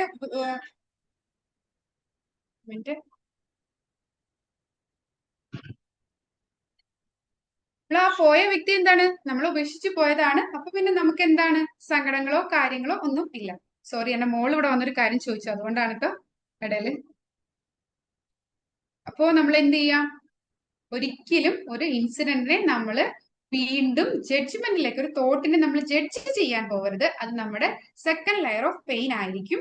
അതുപോലെ ഇപ്പൊ നമ്മളൊരു ഫിലിം കണ്ടു, നമ്മളൊരു മലയാളം ഫിലിം കണ്ടിട്ടുണ്ടെങ്കിൽ നമുക്ക് ചില സങ്കടം വരുന്ന സിനിമകളൊക്കെ കണ്ടിട്ടുണ്ടെങ്കിൽ എന്താണ്, നമ്മൾ കരഞ്ഞ് ഇതാക്കും. പക്ഷെ അതിനേക്കാളും ഇമോഷണലി സങ്കടം വരുന്ന ചിലപ്പോൾ ഒരു ഇംഗ്ലീഷ് ഫിലിം അല്ലെങ്കിൽ നമുക്ക് പരിചിതമല്ലാത്ത ഒരു ഫിലിമാണ് കാണുന്നതെങ്കിൽ അത്രയും നമ്മൾ എന്ത് ചെയ്യില്ല, സങ്കടപ്പെടില്ല. കറക്റ്റ് അല്ലേ? നമുക്ക് പരിചിതമല്ലാത്ത ഒരു ലാംഗ്വേജിലുള്ള ഒരു ഫിലിം വളരെ സങ്കടം തരുന്ന ഒരു ഫിലിം ആയിരിക്കാം. പക്ഷെ അതുപോലെ തന്നെ ഒരു മലയാളം ഫിലിം കണ്ടു, അത്രത്തോളം സങ്കടം തരുന്ന ഫിലിം അല്ലെങ്കിൽ കൂടി അത് നമുക്ക് ഒരുപാട് ഫീൽ ചെയ്യും. എന്തുകൊണ്ടാണ്? ഫസ്റ്റ് നമുക്ക് ആ ലാംഗ്വേജ് ഇതായതുകൊണ്ട്, പരിചിതമായതുകൊണ്ട് നമ്മൾ നല്ല രീതിയിൽ ജഡ്ജ് ചെയ്ത്, ആ ജഡ്ജ്മെന്റ് ആണ് നമുക്ക് കൂടുതൽ സഫറിങ്സിലേക്ക്, പെയിന് കാരണം. ആ ജഡ്ജ്മെന്റ് നമ്മുടെ ഇമോഷൻസിന് അല്ലെങ്കിൽ നമ്മുടെ സ്ട്രെസ്സിന് ഇൻക്രീസ് ചെയ്യിക്കാൻ കാരണം. അപ്പൊ നമ്മുടെ ഈ പവർ ഓഫ് സെൽഫ് ഒബ്സർവേഷൻ, നമ്മുടെ സെൽഫ് ഒബ്സർവേഷന്റെ ഏറ്റവും കൂടുതൽ ഹെൽപ്പ് ചെയ്യുന്ന കാം ദ നെർവസ് സിസ്റ്റം, നമ്മുടെ നെർവസ് സിസ്റ്റത്തെ കാം ചെയ്യുന്നു. Reduce the emotional intensity, create clarity and emotional maturity. അതായത് നമ്മൾ സെൽഫ് ഒബ്സർവേഷൻ നടത്തുമ്പോൾ, നമ്മൾ ആദ്യം കഴിഞ്ഞ ക്ലാസ്സിലും പറഞ്ഞായിരുന്നു, ഫൈറ്റ്, ഫ്ലൈറ്റ്, ഫ്രീസ്, ഈ ഒരു രീതിയിലേക്ക് എന്തെങ്കിലും ഒരു ഇഷ്യൂസ് നമുക്ക് വരുന്നു എന്ന് നമ്മുടെ ബോഡിക്ക് ഫീൽ ചെയ്താൽ നമ്മുടെ നെർവസ് സിസ്റ്റം അതിനെതിരെ പ്രവർത്തിക്കാൻ തുടങ്ങും. ഫസ്റ്റിലെ നമ്മൾ ഒരു പെയിൻ വന്നു, അതിനെ വീണ്ടും കൂടുതൽ ജഡ്ജ് ചെയ്ത് നമ്മുടെ ഉള്ളിലേക്ക് പെയിൻ എടുക്കുമ്പോൾ നമ്മുടെ നെർവസ് സിസ്റ്റം ചിന്തിക്കുന്നത് എന്തോ ഒരു ആപത്ത് വരാൻ പോവാം, നമുക്ക് എന്തെങ്കിലും ഒരു ആപത്ത് വരാൻ പോവാന്ന് അറിഞ്ഞിട്ടുണ്ടെങ്കിൽ നമ്മുടെ ബോഡി അതിനെതിരെ ഫൈറ്റ് ചെയ്യാൻ, അല്ലെങ്കിൽ എന്താണോ നമുക്ക് ഏറ്റവും ബെറ്റർ അതിനെതിരെ ചെയ്യാൻ വേണ്ടിയിട്ട് നോക്കിയിരിക്കുകയാണ്. അപ്പോൾ ഈ സെൽഫ് ഒബ്സർവേഷൻ വരുമ്പോൾ നമ്മൾ തന്നെ ഒന്ന് കാം ആവുമ്പോൾ നമ്മുടെ ആ നെർവസ് സിസ്റ്റം, നമുക്ക് ആ സെൽഫ് ഒബ്സർവേഷനിലൂടെ കാര്യം ക്ലിയർ ആവുമ്പോൾ ആ ഒരു നമുക്ക് വലിയ ഇഷ്യൂസ് ഒന്നും വരുന്നില്ല എന്നൊരു ക്ലാരിറ്റി കിട്ടിക്കഴിയുമ്പോൾ നമ്മുടെ നെർവസ് സിസ്റ്റം കാം ആവുകയും നമ്മുടെ ഇമോഷണൽ ഇന്റൻസിറ്റി കുറഞ്ഞ് നമുക്ക് കാര്യങ്ങളിൽ ക്ലാരിറ്റി വന്ന് ഒരു ഇമോഷണൽ മെച്യൂരിറ്റി ഉണ്ടാവാനുള്ള ചാൻസസ് ഉണ്ട്. ഇത്രയാണ് നമ്മുടെ ഈ സെൽഫ് ഒബ്സർവേഷന്റെ പവർ. അപ്പൊ ഞാൻ പറഞ്ഞു ഇങ്ങനെയാണ് സെൽഫ് ഒബ്സർവേഷൻ നടത്തേണ്ടത്. ജഡ്ജ് ചെയ്യാതെ നമ്മുടെ തോട്ടിനെ അല്ലെങ്കിൽ ഇമോഷൻസിനെ ജസ്റ്റ് ഒന്ന് അനലൈസ് ചെയ്യും. നമ്മൾ അതിന്റെ ജഡ്ജ്മെന്റ് ഇല്ല, ഇപ്പൊ എനിക്ക് ദേഷ്യം വരുന്നുണ്ട്, സങ്കടം വരുന്നുണ്ട്, ജസ്റ്റ് അത് അനലൈസ് ചെയ്യാം. എന്നിട്ട് അപ്പൊ അങ്ങനെ നമ്മൾ അനലൈസ് ചെയ്യുമ്പോൾ നമ്മുടെ നെർവസ് സിസ്റ്റത്തിന് മനസ്സിലാവും പ്രശ്നം വന്നിട്ടുണ്ട് എന്നേ ഉള്ളൂ, വലിയ പ്രശ്നമല്ല. അപ്പൊ എന്താണ്, നമ്മുടെ നെർവസ് സിസ്റ്റം കാമായിട്ട് നമുക്കൊരു ഇമോഷണൽ ക്ലാരിറ്റിയും ഒരു മെച്യൂരിറ്റി ഒക്കെ കിട്ടാനുള്ള ചാൻസസ് ഉണ്ട്. അപ്പൊ എങ്ങനെയാണ് സെൽഫ് ഒബ്സർവേഷൻ പ്രാക്ടീസ് ചെയ്യുന്നത്? ജസ്റ്റ് ഒരു ഇൻസിഡന്റ് വരുമ്പോൾ ഒന്ന് പോസ് ചെയ്യാം, നോട്ടീസ് ചെയ്യാം, നെയിം ജെന്റ്ലി. ഇപ്പൊ എനിക്ക് സങ്കടം വരുന്നുണ്ട്, ദെൻ ബ്രീത്ത് ആൻഡ് എയർ. എനിക്ക് സങ്കടം വരുന്നുണ്ട്, അല്ലെങ്കിൽ എനിക്കിപ്പോ ഹാപ്പിയാണ്, അല്ലെങ്കിൽ എനിക്ക് ദേഷ്യം വരുന്നുണ്ട്, ഏത് ഇമോഷൻ ആവട്ടെ നമ്മൾ ജസ്റ്റ് പോസ് ചെയ്യുക, നോട്ടീസ് ചെയ്യുക, ഏത് ഇമോഷൻ ആണെന്ന് നമ്മൾ തന്നെ ഒന്ന് ഇതാക്കുക, എന്നിട്ട് ബ്രീത്ത് ചെയ്യുക. ആ ഒരു ഇമോഷൻസിനെ അലൗ ചെയ്യുക.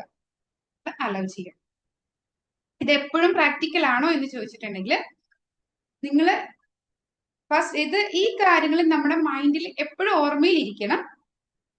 നമ്മൾ ചെയ്യും തോറും അങ്ങനെയല്ലേ, നമ്മൾ ചെറുപ്പകാലം മുതൽ ഒരു കാര്യങ്ങൾ ചെയ്ത് കഴിയുമ്പോൾ നമുക്കൊരു ശീലമായിട്ട് മാറുന്നത് പോലെ ഇങ്ങനെയുള്ള കാര്യങ്ങൾ, ഈ സെൽഫ് ഒബ്സർവേഷൻ പ്രാക്ടീസ് ചെയ്ത് ചില സമയത്ത് നമുക്ക് ആ ഒരു പഴയ ക്യാരക്ടറിലേക്ക് നമ്മൾ തിരിച്ചു പോകും. നോ പ്രോബ്ലം, പ്രശ്നമില്ല. നമ്മൾ അപ്പോഴും നമുക്ക് ഒബ്സർവേഷൻ വേണം. ഇത്രയും നാളെ ചെയ്യാത്തൊരു കാര്യം പെട്ടെന്ന് ചെയ്യാൻ പറഞ്ഞപ്പോ പറ്റിയില്ല, ഒന്നത് അക്നോളജ് ചെയ്യുക, അത്രേ ഉള്ളൂ.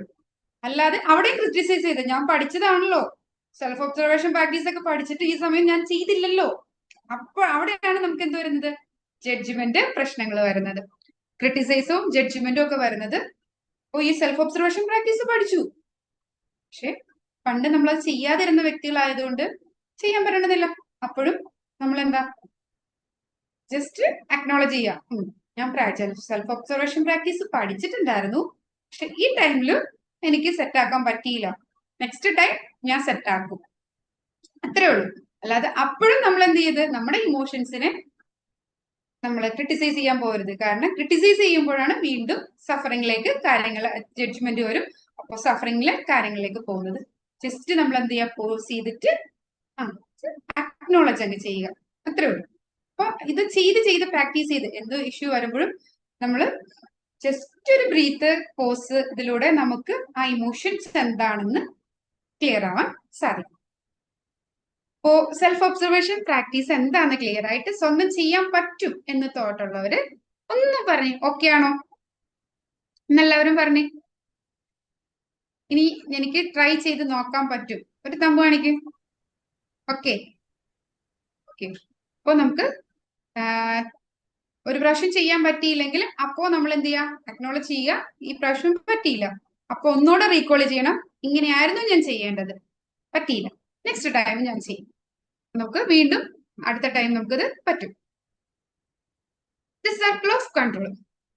ഇത് നമ്മൾ ഈ സെൽഫ് ഒബ്സർവേഷൻ പ്രാക്ടീസ് നമുക്ക് ചെയ്യുമ്പോൾ ഇതുപോലെ നമുക്ക് പെട്ടെന്ന് ദേഷ്യം, നമ്മുടെ സ്ട്രെസ് കാര്യങ്ങൾ കൂടാതിരിക്കാൻ ഏറ്റവും യൂസ്ഫുൾ ആയിട്ടുള്ള ഒരു ടൂളാണ് ദ സർക്കിൾ ഓഫ് കൺട്രോൾ.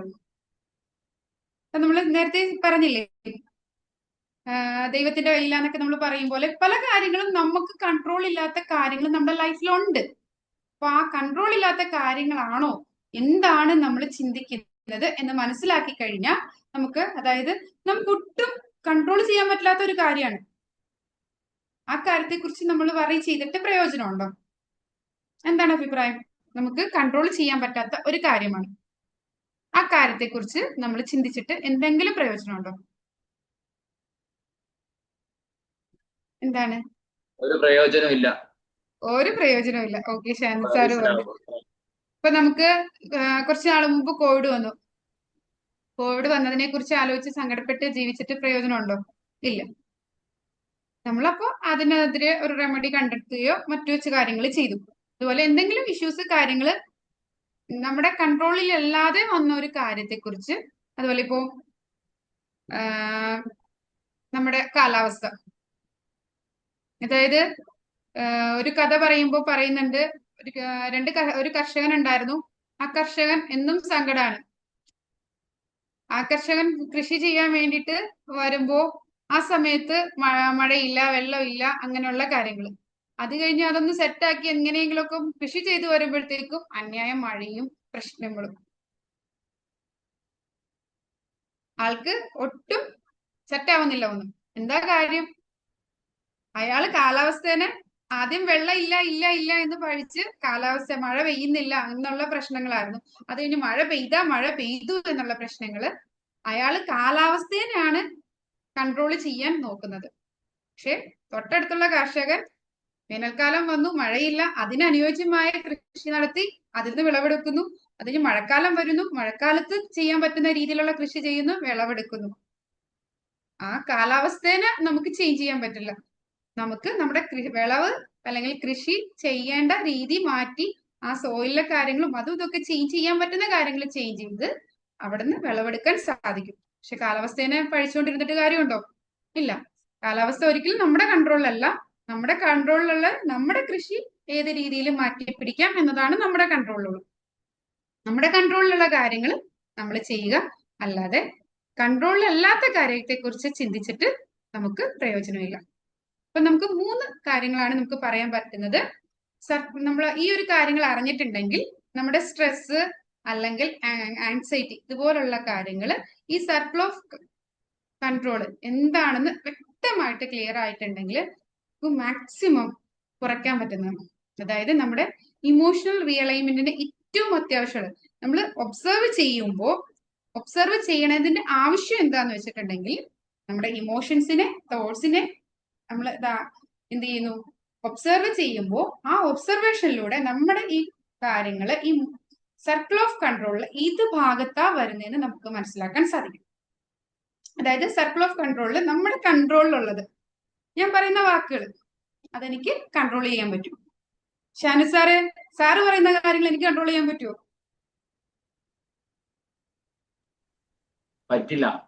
പറ്റില്ല. അനിമാം ചിന്തിക്കുന്നത് എനിക്ക് മാറ്റി ചിന്തിപ്പിക്കാൻ പറ്റുമോ? ഇല്ല. അനുമാം ചിന്തിക്കുന്നത് എനിക്ക് മാറ്റി ചിന്തിപ്പിക്കാൻ സാധിക്കുമോ? ഇൻഫ്ലുവൻസ് ചെയ്യാൻ പറ്റുമായിരിക്കും, പക്ഷെ യെസ്, അനുമാം പറഞ്ഞ വളരെ കറക്റ്റ് ആൻസർ ആണ്. അതായത് അനുമാം പറയുന്നത് കാര്യങ്ങള് മാറ്റി ചിന്തിക്കാൻ, ഇൻഫ്ലുവൻസ് ചെയ്യാൻ എനിക്ക് മാറ്റി പറയിപ്പിക്കണമെന്ന് ഉറപ്പില്ല. പക്ഷേ എന്റെ സംസാര രീതിയും ഞാൻ പറയുന്ന കാര്യങ്ങളും ആൾക്ക് അക്സെപ്റ്റ് ചെയ്യാൻ പറ്റുന്നതാണെങ്കിൽ അത് ചിലപ്പോൾ എന്ത് ചെയ്യും, ആ ചിന്തകൾക്ക് മാറ്റം വരാം. അതായത് എന്റെ സർക്കിൾ ഓഫ് ഇൻഫ്ലുവൻസിലുള്ളതാണ് അനുമാം. ഇനി ഞാൻ ഒരിക്കലും അറിയില്ലാത്ത, ഒരു പരിചിതമില്ലാത്ത വ്യക്തിയായിരുന്നെങ്കിൽ അനുമാമിനെ ഇൻഫ്ലുവൻസ് ചെയ്യാൻ എനിക്ക് സാധിക്കുമോ? ഒരിക്കലും പറ്റില്ല. അപ്പൊ നമ്മള് സർക്കിൾ ഓഫ് കൺട്രോൾ എന്ന് പറഞ്ഞാൽ നമ്മുടെ വേർഡ്സ്, നമ്മുടെ ബിഹേവിയർ, നമ്മളുമായിട്ട് റിലേറ്റഡ് ആയിട്ടുള്ള നമ്മൾ ചെയ്യുന്ന കാര്യങ്ങള്, നമ്മുടെ ക്യാരക്ടർ വരെ നമുക്ക് എന്ത് ചെയ്യാൻ പറ്റും, നമ്മൾ വിചാരിച്ചാൽ നമുക്ക് ചേഞ്ച് ചെയ്ത് കൊണ്ടുവരാൻ പറ്റും. ഒരു ദിവസം കൊണ്ടല്ല, നമ്മൾ ശ്രമിച്ചിട്ടുണ്ടെങ്കിൽ നമ്മുടേതായിട്ടുള്ള ക്യാരക്ടർ എനിക്ക് മാറ്റണമെന്ന് ആഗ്രഹം ഉണ്ടെങ്കിൽ എന്റെ ക്യാരക്ടർ എനിക്ക് ചേഞ്ച് ചെയ്യാൻ പറ്റും.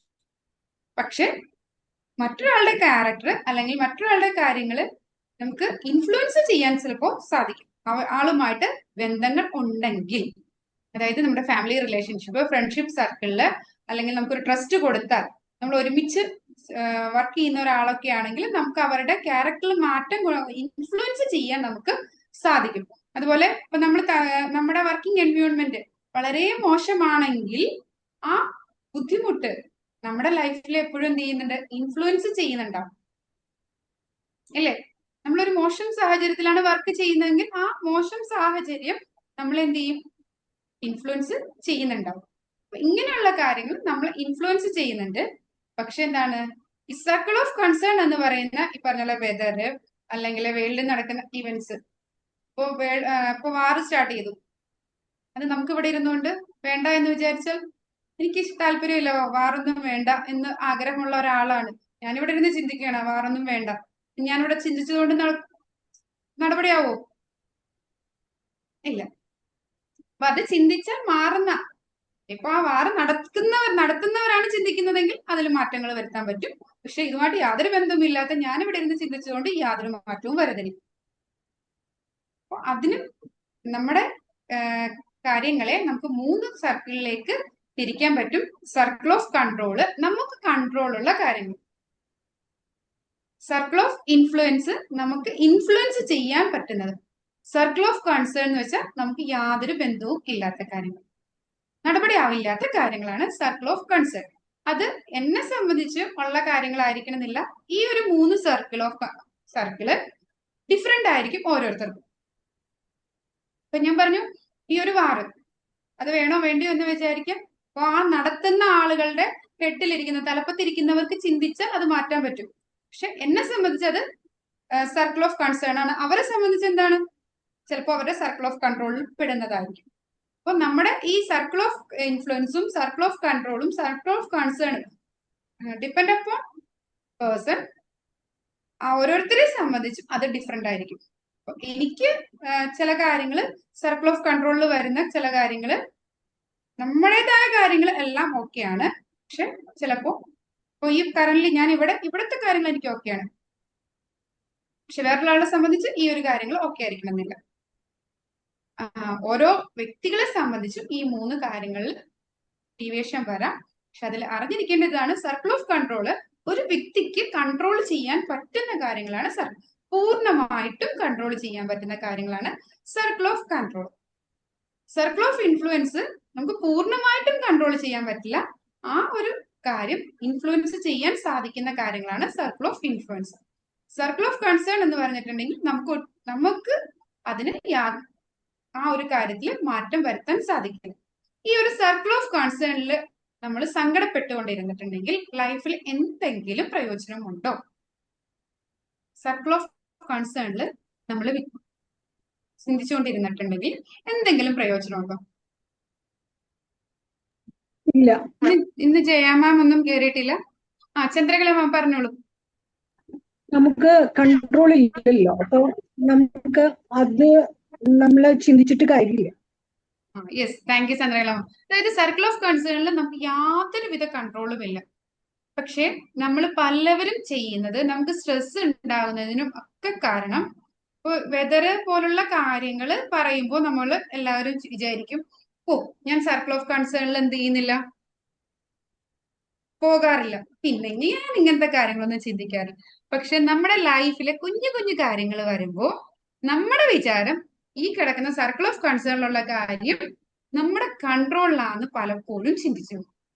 ഏറ്റവും കൂടുതൽ നമുക്ക് ഇമോഷണൽ റിയലൈൻമെന്റിൽ പറ്റുന്ന ഒരു അപകടയാണ് നമ്മുടെ വിശ്വാസം അനുസരിച്ച് ഈ സർക്കിൾ ഓഫ് കൺസേണിൽ കിടക്കുന്ന കാര്യങ്ങൾ നമ്മുടെ ചിന്ത സർക്കിൾ ഓഫ് കൺട്രോളിലുള്ളതാണ് ഇന്ന് ചിന്തിച്ചിട്ടാണോ എന്തോ നമ്മൾ കൂടുതലും ഈ സർക്കിൾ ഓഫ് കൺസേണിൽ ഇമ്പോർട്ടൻസ് കൊടുക്കാൻ ചാൻസ് ഉണ്ട്. അതായത് നമ്മൾ രണ്ട് ഫ്രണ്ട്സ് തമ്മിൽ എന്തെങ്കിലും ഇഷ്യൂസ് കാര്യങ്ങൾ വഴക്കുണ്ടാക്കി, അങ്ങനെയുള്ള ഒരു കാര്യം എടുത്തു നോക്കുക. നമ്മൾ രണ്ട് ഫ്രണ്ട്സ് ഒരു കാര്യത്തിന്റെ പേരിൽ ആ ഒരു തെറ്റിദ്ധാരണ എന്ന് പറയാം, തെറ്റിദ്ധാരണയുടെ പേരിൽ വഴക്കുണ്ടായി. ആള് നമ്മളുമായിട്ട് ഭയങ്കരമായിട്ട് ഷൗട്ട് ചെയ്തിട്ട് പോയി. തെറ്റിദ്ധാരണയുടെ മൂലമാണ് ആ ഫ്രണ്ട് നമ്മുടെ അടുത്ത് വഴക്കുണ്ടാക്കിയിട്ട് പോയത്. ആ തെറ്റിദ്ധാരണ നമുക്ക് മാറ്റാൻ പറ്റുന്നില്ലെങ്കിലും നമ്മൾ ഇതിനെക്കുറിച്ച് ആലോചിച്ച് അവൾ അങ്ങനെ, കാരണം ചിലപ്പോ പിന്നീട് ആ തെറ്റിദ്ധാരണ മാറ്റാൻ പറ്റാത്ത അത്രയും ഡീപ്പായിട്ടുള്ള ഒരു തെറ്റിദ്ധാരണയാണെങ്കിലും നമുക്കറിയാം തെറ്റിദ്ധാരണയാണ്. നമ്മൾ ചിന്തിച്ചു ആ തെറ്റിദ്ധാരണ മാറ്റിയായിരുന്നെങ്കിൽ അവൾ തിരിച്ചു വരില്ലേ. പക്ഷെ ആ തെറ്റിദ്ധാരണ നമുക്ക് ഒട്ടും മാറ്റാനും പറ്റില്ല. നമ്മൾ എവിടെ ഇട്ടാണ് വർക്ക് ചെയ്തുകൊണ്ടിരിക്കുന്നത്? Circle of concern. ഇപ്പൊ ഒരു വെതറിന്റെ കാര്യം പറയുമ്പോൾ നമ്മൾ വിചാരിക്കും ഓ ഞാനൊന്നും സർക്കിൾ ഓഫ് കൺസേണിലിട്ട് കളിക്കാറില്ല, അതുകൊണ്ട് കുഴപ്പമില്ല, ഞാൻ ഓക്കെ ആണെന്ന് നമ്മൾ ഓരോരുത്തരും ചിന്തിക്കും. പക്ഷെ നമ്മുടെ ലൈഫിലെ കുഞ്ഞു ഇവന്റ്സ് എടുത്തിട്ട് നമ്മൾ ഇത് വർക്ക്ഔട്ട് ചെയ്ത് നോക്കുമ്പോൾ നമ്മൾ ഏറ്റവും കൂടുതൽ കളിക്കുന്നത് സർക്കിൾ ഓഫ് കൺസേണിൽ കിടന്നിട്ടായിരിക്കും. അതായത് തെറ്റിദ്ധാരണയായിട്ട് ആള് പോയി, ഇനി പിന്നെ ആ നമ്മുടെ ചിന്ത ആ സംഭവം ഇങ്ങനെ നടന്നായിരുന്നെങ്കിൽ ഈ പ്രശ്നം ഇങ്ങനെയാകുമായിരുന്നില്ലേ, അത് അങ്ങനെ നടക്കാമായിരുന്നു. ഇതൊക്കെയാണ് നമ്മൾ ആ ഒരു ഇഷ്യൂ കഴിഞ്ഞിട്ട് ഇങ്ങനെ നടന്നായിരുന്നെങ്കിൽ അങ്ങനെ ആകുമായിരുന്നു, പക്ഷെ ഇങ്ങനെ നടന്നില്ലല്ലോ, പിന്നെ അവിടെ ചിന്തിച്ചിട്ട് കാര്യമുണ്ടോ? നമ്മൾ പലപ്പോഴും പലതും പറഞ്ഞാണ് ഇങ്ങനെ നടന്നായിരുന്നെങ്കിൽ ആ സംഭവം അങ്ങനെ ആയിരുന്നേനെ. എന്നിട്ട് നമ്മൾ ഇരുന്ന് ആലോചിക്കും ഇത് ഇങ്ങനെ നടക്കാതിരുന്ന എന്താ, ഇത് ഇങ്ങനെ പോയെങ്കിൽ പ്രശ്നമില്ലായിരുന്നു ഇല്ലേ. ഒന്ന് ആലോചിച്ച് നോക്കിയാൽ നിങ്ങളുടെ നമ്മുടെ ലൈഫിൽ പലപ്പോഴും സംഭവിക്കുന്ന കാര്യങ്ങളല്ലേ. എന്ന് പറയുക നിങ്ങൾ സർക്കിൾ ഓഫ് കൺസേൺ പലപ്പോഴും സർക്കിൾ ഓഫ് കൺട്രോൾ എന്ന പോലെ ആലോചിച്ച് ചിന്തിച്ചിട്ട് സ്ട്രെസ്സും സ്ട്രെയിനും ഉണ്ടാവാറില്ലേ? ഉണ്ട് കൂടുതലും അങ്ങനെയാണ്. കൂടുതലും അങ്ങനെയാണ്. അൺമ്യൂട്ട് ചെയ്ത് സംസാരിക്കാം കേട്ടാ. ഉണ്ട് തീർച്ചയായും. Okay, thank you. അപ്പോ നമ്മൾ ചിന്തിക്കേണ്ടത് ഈ ഒരു കാര്യത്തില്, അതായത് നമ്മൾ ചെയ്യുന്നത് നമ്മുടെ ഇമോഷൻസ് അല്ലെങ്കിൽ നമ്മളെ ഇമോഷൻസിനെ ഏറ്റവും കൂടുതൽ ബാധിക്കുന്ന കാര്യങ്ങളാണ്. ഈ സർക്കിൾ ഓഫ് കൺസേണിലുള്ള കാര്യത്തിന് നമ്മൾ ഇമ്പോർട്ടൻസ് കൊടുക്കുമ്പോൾ പലപ്പോഴും നമ്മൾ ചിന്തിക്കുന്നില്ല ഇതൊരു സർക്കിൾ ഓഫ് കൺസേണിൽ ഉള്ളതാണെന്ന്. അപ്പൊ നമ്മൾ വ്യക്തമായിട്ട് നമ്മുടെ ഈ 3 കാര്യങ്ങള് വ്യക്തമായിട്ട് നമുക്ക് മനസ്സിലാക്കാൻ സാധിക്കണം. Miss focus create stress. എങ്ങനെയാണ് മിസ് ഫോക്കസ് ക്രിയേറ്റ് ചെയ്ത് സ്ട്രെസ് ചെയ്യുന്നത്? അതായത് നമ്മുടെ കൺട്രോളിലല്ലാത്ത കാര്യങ്ങളാണ് നമുക്ക് ആൻസൈറ്റി ഉണ്ടാക്കുന്നത്. എന്നിട്ട് അതേക്കുറിച്ച് ചിന്തിച്ച് നമ്മൾ അതിന്റെ പാസ്റ്റും ഫ്യൂച്ചറും, ഞാൻ പറഞ്ഞില്ലേ ഒരു ഇൻസിഡന്റ് നടന്നു, ആ ഇൻസിഡന്റ് ഇന്ന രീതിയിൽ നടന്നായിരുന്നെങ്കിൽ ഇന്ന ഔട്ട്കം ഉണ്ടാകും അറിയാം, പക്ഷെ ഇന്ന രീതിയിലല്ല നടന്നത്, അത് നെഗറ്റീവായിട്ട് നടന്നു, അത് ഫിനിഷ് ചെയ്തു, അവിടെ ആ ഒരു ഇൻസിഡന്റ് പൂർണ്ണമായിട്ടും കഴിഞ്ഞു. പിന്നെ അത് മാറ്റി ചിന്തിച്ചു, അതായത് പാസ്റ്റിൽ ഉണ്ടായ ഒരു ഇവന്റ് സംഭവിച്ചു പോയി, നമ്മളെ വായിന്നാവാം ഒരാൾക്ക് ഇഷ്ടമില്ലാത്ത ഒരു വാചകം നമ്മുടെ വായിൽ നിന്ന് ചാടി, പക്ഷെ ആ ഒരു വാചകം ആ ഒരു സമയത്ത് നമ്മുടെ വായിൽ നിന്ന് പോയതാണ് ആ ഇമോഷൻസിന്റെ. അതായത് ചില സമയത്ത് നമുക്ക് എന്താണ്, നമ്മുടെ ബോഡിയിലെ നെർവസ് സിസ്റ്റം ഹൈ ആയിട്ട് നിൽക്കുന്ന സമയത്ത് നമുക്ക് ബ്രീത്ത് എടുക്കാനോ ആ ഒരു ഇത് കിട്ടാതെ നമ്മൾ പഠിച്ചു സെൽഫ് ഒബ്സർവേഷൻ മെത്തേഡ്. ഞാൻ അപ്പോൾ പറഞ്ഞു എപ്പോഴും സെൽഫ് ഒബ്സർവേഷൻ മെത്തേഡ് നമ്മൾ പ്രാക്ടീസ് ചെയ്തിട്ടില്ലെങ്കിൽ കിട്ടില്ല. എന്നിട്ട് സെൽഫ് ഒബ്സർവേഷൻ മെത്തേഡ് പ്രാക്ടീസ് ചെയ്തില്ലല്ലോ എന്ന് അവിടെ ജഡ്ജ് ചെയ്ത് ക്രിട്ടിസൈസ് ചെയ്യുകയല്ല വേണ്ടത്, സംഭവിച്ചു പോയി എന്ന് അക്നോളജ് ചെയ്യാൻ പറഞ്ഞു. പക്ഷെ പലപ്പോഴും നമുക്ക് നമ്മുടെ കൺട്രോളിലല്ലാത്ത കാര്യങ്ങൾ നമ്മളപ്പോ ചെയ്തു പോയി എന്നതിനെ കുറിച്ച് ഓർത്ത് വറി ചെയ്തിട്ട് നമ്മൾ സങ്കടത്തിലേക്ക് പോകും. പക്ഷെ ആ ടൈമിൽ വെച്ച് ഇപ്പൊ നമുക്കൊരു പ്രശ്നം സംഭവിച്ചു, ആ സമയത്ത് നമ്മുടെ എന്താണ് ഹാർട്ട് ബീറ്റ് കൂടിയിട്ടുണ്ടാവാം, നമ്മുടെ ബ്ലഡ് പ്രഷർ മാറിയിട്ടുണ്ടാവാം.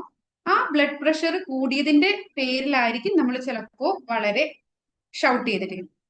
അപ്പോൾ ആ ബ്ലഡ് പ്രഷർ താഴാൻ വേണ്ടിയിട്ടായിരുന്നു ആ ഷൗട്ടിങ് നടന്നത്. അവിടെ കറക്റ്റ് ആണ്, അത് അക്നോളജ് ചെയ്യുക. ആ സമയം ബ്ലഡ് പ്രഷർ എന്റെ കൂടി, ഞാൻ ഷൗട്ട് ചെയ്തു, ആൾക്ക് ഫീൽ ചെയ്തു, ഞങ്ങൾ തമ്മിലുള്ള ബന്ധം കുറച്ച് മോശമായി. പിന്നെ നമ്മൾ അയ്യോ അപ്പോ എന്റെ ബ്ലഡ് പ്രഷർ കുറഞ്ഞ് ഷൗട്ട് ചെയ്യാതിരിക്കുകയായിരുന്നെങ്കിൽ ഞങ്ങളുടെ ബന്ധം നല്ല സ്മൂത്ത് ആയിട്ട് പോകൂലേ എന്ന് ചിന്തിച്ച് ടൈം വേസ്റ്റ് ചെയ്ത് എനർജി കളഞ്ഞത് കൊണ്ട് യാതൊരു കാര്യമില്ല. അപ്പോൾ ഈ സംഭവം മനസ്സിലാക്കുക എന്നതാണ്, അക്നോളജ് ചെയ്യുക എന്നതാണ് ഏറ്റവും വലിയ കാര്യം. ഒറ്റ പ്രാവശ്യം കൊണ്ട് നമുക്കിത് ചെയ്യാൻ പറ്റില്ല. ബൈ പ്രാക്ടീസിങ്, വീണ്ടും വീണ്ടും പ്രാക്ടീസ് ചെയ്യുക. ഇപ്പൊ ഒരു പ്രാവശ്യം അത് നമുക്ക് പ്രാക്ടീസ് ചെയ്യാൻ പറ്റിയില്ലെങ്കിൽ വീണ്ടും അക്നോളജ് ചെയ്യുക, ദെൻ പ്രാക്ടീസ് ചെയ്യുക. പ്രാക്ടീസ് ഒരു 2 പ്രാവശ്യമൊക്കെ ഒരു ഇത് ഈ പ്രാക്ടീസ് നടന്നില്ലെങ്കിൽ 3-ാമത്തെ പ്രാവശ്യം മുതൽ നമ്മൾ ഓക്കെ ആകും. നമ്മുടെ തോട്ടിലേക്ക് വരേണ്ട ചിന്ത എന്താണ്? ഇത് എന്റെ കൺട്രോളിൽ അല്ല, ഈ കൺട്രോളിൽ അല്ലാത്ത കാര്യം എനിക്ക് ആങ്സൈറ്റി അല്ലെങ്കിൽ സ്ട്രെസ് ഉണ്ടാക്കുന്നുണ്ട്, അതുണ്ടാക്കിയത് കൊണ്ട് എനിക്ക് യാതൊരു ബെനിഫിറ്റും ഇല്ല എന്നുള്ള കാര്യം നമ്മൾ മനസ്സിലാക്കുക. എല്ലാവർക്കും ക്ലിയർ ആയോ? ഓക്കെ. ഓക്കെ. നിങ്ങൾ എന്തെങ്കിലും ഉണ്ടെങ്കിൽ തിരിച്ച് റിപ്ലൈ ചെയ്യുമ്പോഴാണ് എനിക്ക് കൂടുതൽ സ്മൂത്ത് ആയിട്ട് ക്ലാസ് മുന്നോട്ട് പോകാൻ സാധിക്കുന്നത്. എല്ലാരും പറയുന്നുണ്ട് ഷബാസ് മാം, പക്ഷെ മൂട്ടായത് കാരണം റിപ്ലൈ. അതെ, എനിക്ക് എല്ലാവരുടെയും ഞാൻ ഷെയർ ചെയ്തത് കൊണ്ട് കുറച്ച് പേരുടെയാണ് എനിക്ക് കാണാൻ പറ്റുള്ളൂ. അത് ഞാനിങ്ങനെ ചോദിക്കുമ്പോ എടുത്തിട്ട് മറ്റുള്ളവരെ നോക്കുന്നത്. പിന്നെ കുറച്ച് പേര് ഇത് ഓഫ് ചെയ്ത് വെച്ചേക്കാണ്, അപ്പൊ എനിക്ക് അവരുടെ ഫേസ് കാണാൻ പറ്റുന്നില്ല. ജയ മാഡം ഒക്കെ ഓഫ് ചെയ്ത് വെച്ചേക്കാണ്. രേണുക മാം ഓക്കെ പറഞ്ഞു, പിന്നെ വിമൽ സാർ ഓക്കെ പറഞ്ഞു, ഷാൻ സാർ ഒക്കെ ഓക്കെ പറഞ്ഞിട്ടുണ്ട്. അപ്പോ ഇപ്പൊ നമുക്ക് ജസ്റ്റ് ഒന്ന് പ്രാക്ടീസ് ചെയ്യാം. നിങ്ങളുടെ ലൈഫിലുണ്ടായ എന്തെങ്കിലും ഒരു ഇൻസിഡന്റ് ജസ്റ്റ് നമ്മൾ പഠിച്ച 3 എണ്ണം അല്ലേ? ഏതൊക്കെയായിരുന്നു പഠിച്ചത്? Circle of concern, circle of influence, circle of control. Circle of control, circle of influence, circle of concern. നിങ്ങൾക്കുണ്ടായ ഒരു ഇൻസിഡന്റ് മനസ്സിലേക്ക് എടുക്കുക. ഒരു ഇൻസിഡന്റ് പറഞ്ഞോളാം, നിങ്ങൾക്ക് ഉണ്ടായ ഒരു നമ്മൾ വർക്കൗട്ട് ചെയ്യുമ്പോൾ ഒരു ഇഷ്യൂ എടുക്കുവാണെങ്കിൽ വളരെ ഈസി ആയിട്ട് നമുക്ക് ആൻസർ കണ്ടുപിടിക്കാൻ പറ്റും. നിങ്ങളുടെ ലൈഫിൽ മുമ്പുണ്ടായ ഒരു ഇഷ്യൂ മനസ്സിലേക്ക് എടുക്കുക. ജസ്റ്റ് ഒന്ന് ആലോചിച്ച് നോക്കി, നിങ്ങളുടെ ലൈഫിൽ ഉണ്ടായ ഒരു ഇഷ്യൂ എടുക്കുക.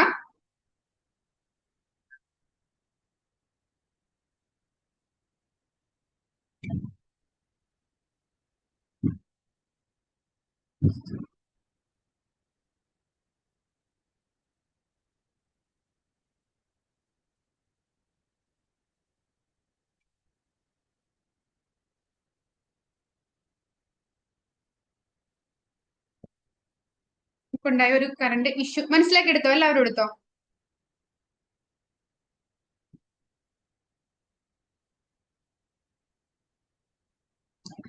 ശേഷം നിങ്ങൾ 3 സർക്കിൾസ് വരയ്ക്കുക. 3 സർക്കിൾസ് വരയ്ക്കുക.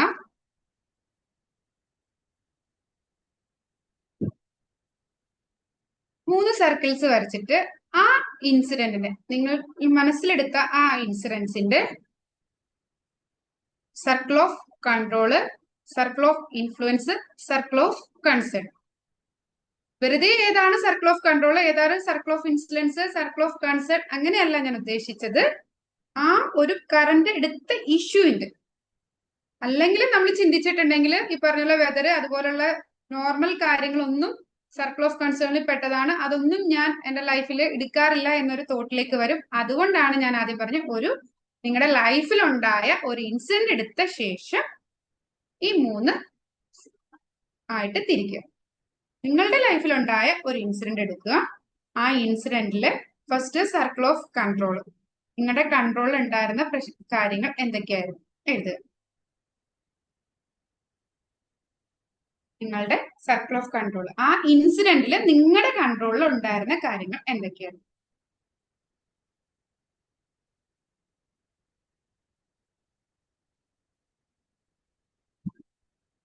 ക്ലിയർ ആയി എന്ന് തോന്നുന്നു. എന്തെങ്കിലും സംശയം ഉണ്ടെങ്കിൽ ചോദിച്ചോളൂ.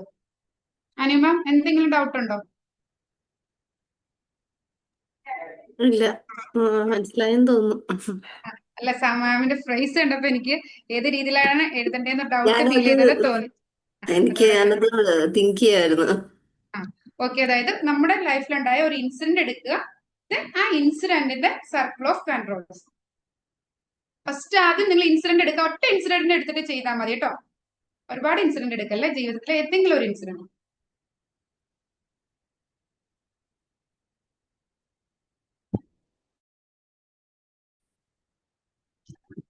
ആ ഇൻഫ്ലുവൻസ്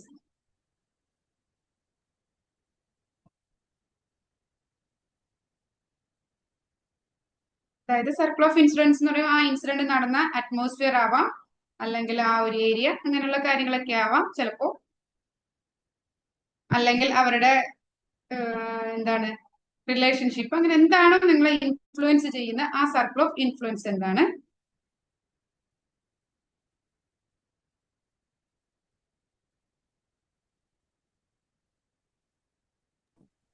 ഇൻഫ്ലുവൻസ് എന്ന് പറഞ്ഞാൽ എന്താ മാം? സർക്കിൾ ഓഫ് ഇൻഫ്ലുവൻസ് എന്ന് പറഞ്ഞിട്ടുണ്ടെങ്കിൽ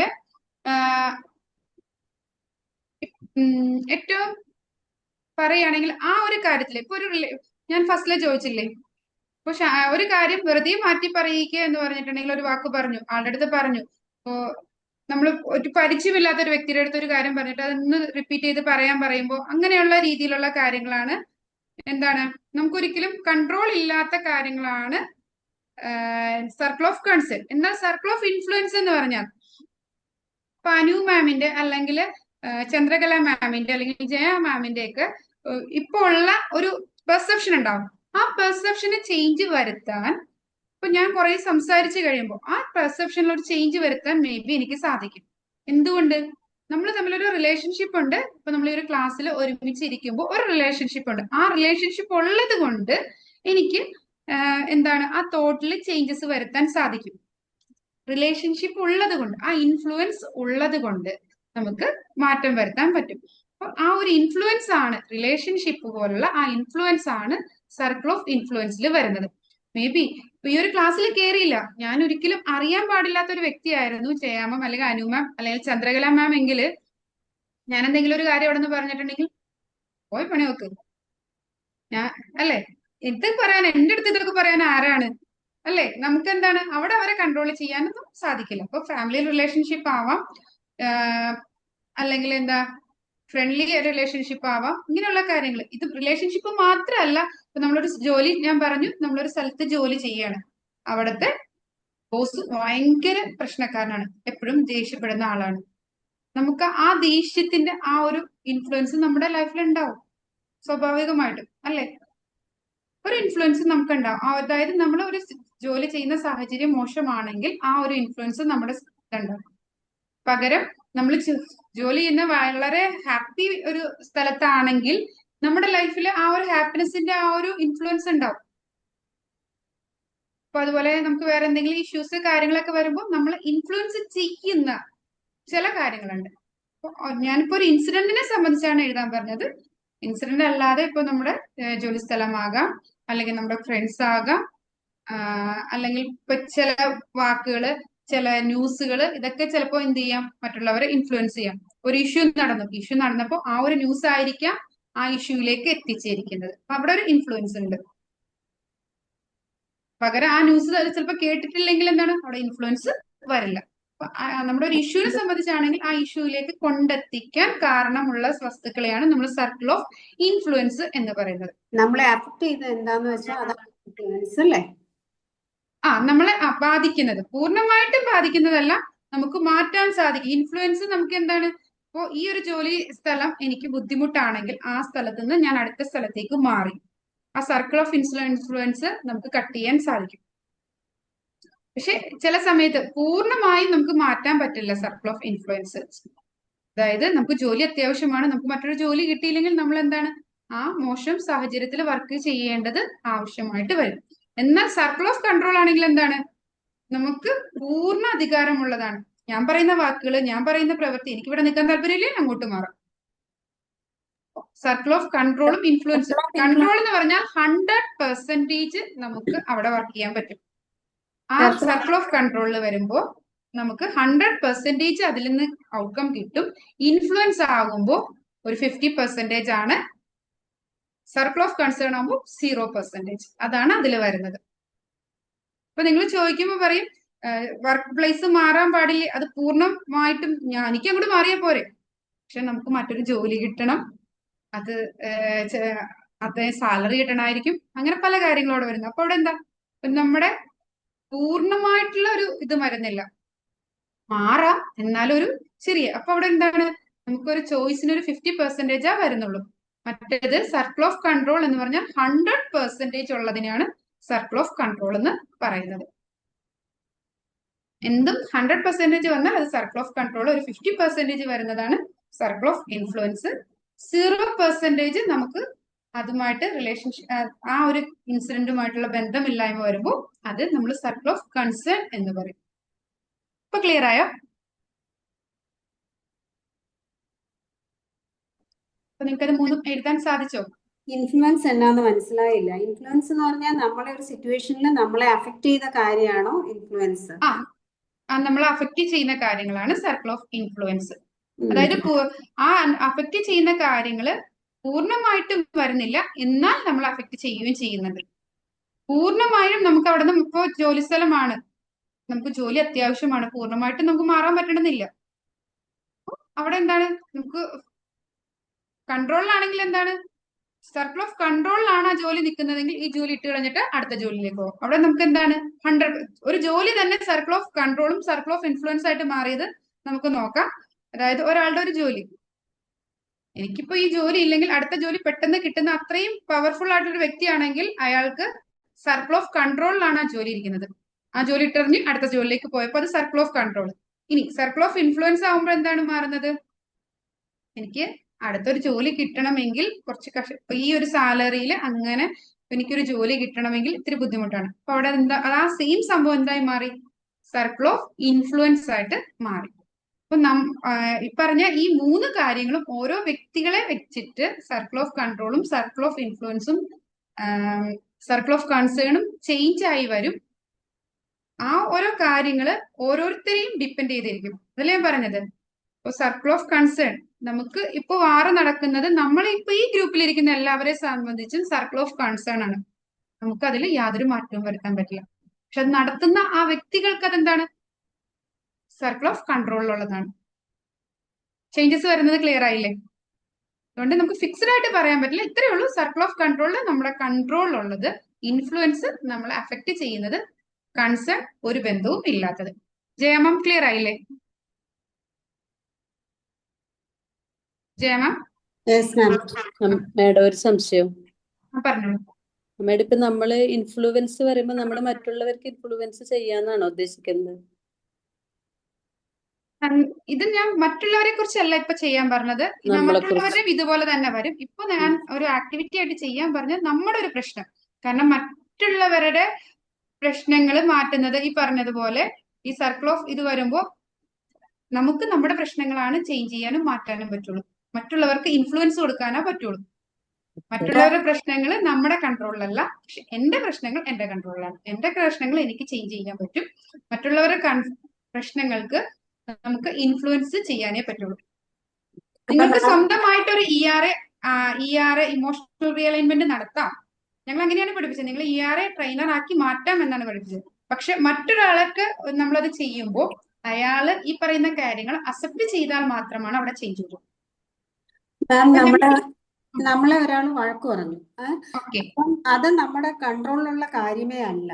അങ്ങനെയാണെങ്കിൽ അത് നമ്മുടെ ഒരു കൺട്രോളും ഉള്ളതല്ലെങ്കിൽ അത് സർക്കിൾ ഓഫ് കൺസേണിൽ പോകും. ഓക്കെ.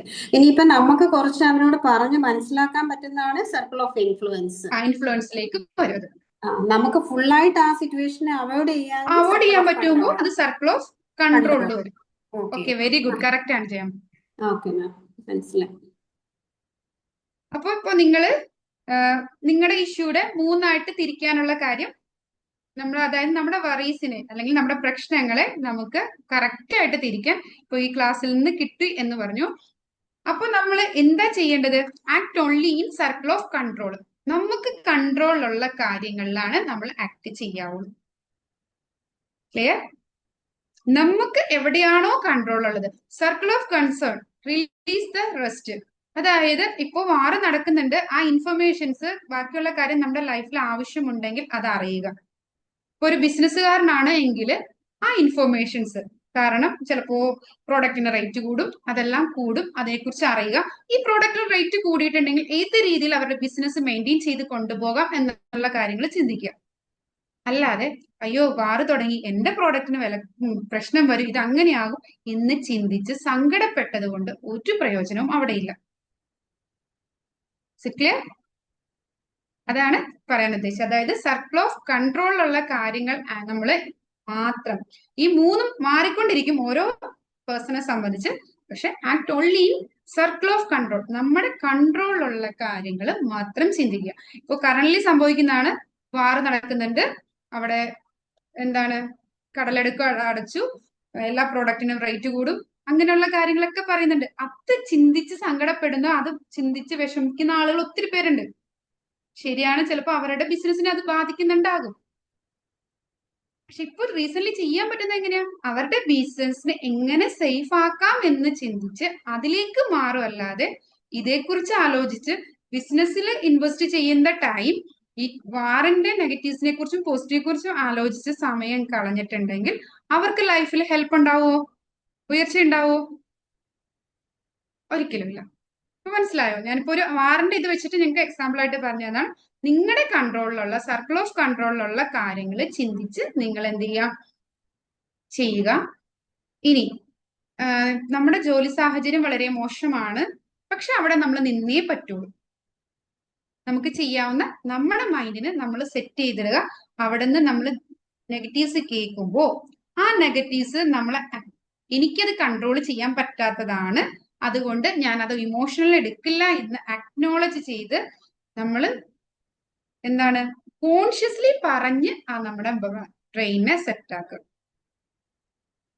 കുറച്ച് റിസ്കിയാണ്, പക്ഷെ നമ്മൾ ഇത് പ്രാക്ടീസ് ചെയ്യുമ്പോൾ ചെയ്യാൻ പറ്റും. പക്ഷെ നമ്മുടെ ലൈഫിൽ നമുക്ക് സംഭവിക്കുന്നത്, നമ്മൾ അവിടെ വറി ചെയ്ത് ചെയ്ത് ചെയ്ത് വീണ്ടും വീണ്ടും വറി ചെയ്യുന്ന ഒരു പാറ്റേൺ ആയിരിക്കും നമ്മൾ ഓൾറെഡി പിന്തുടരുന്നത്. അത് പാടില്ല. നമ്മൾ എന്ത് ചെയ്യുക, നമുക്ക് അവിടെ തുടരേണ്ടത് അത്യാവശ്യമാണ്, അതുകൊണ്ട് നമ്മൾ അവിടെ തുടരുന്നു. അപ്പൊ നമ്മൾ എന്താ മൈൻഡിന് കൊടുക്കുക, ഇന്ന ഒരു രീതിയിലായിരിക്കും അവിടെ.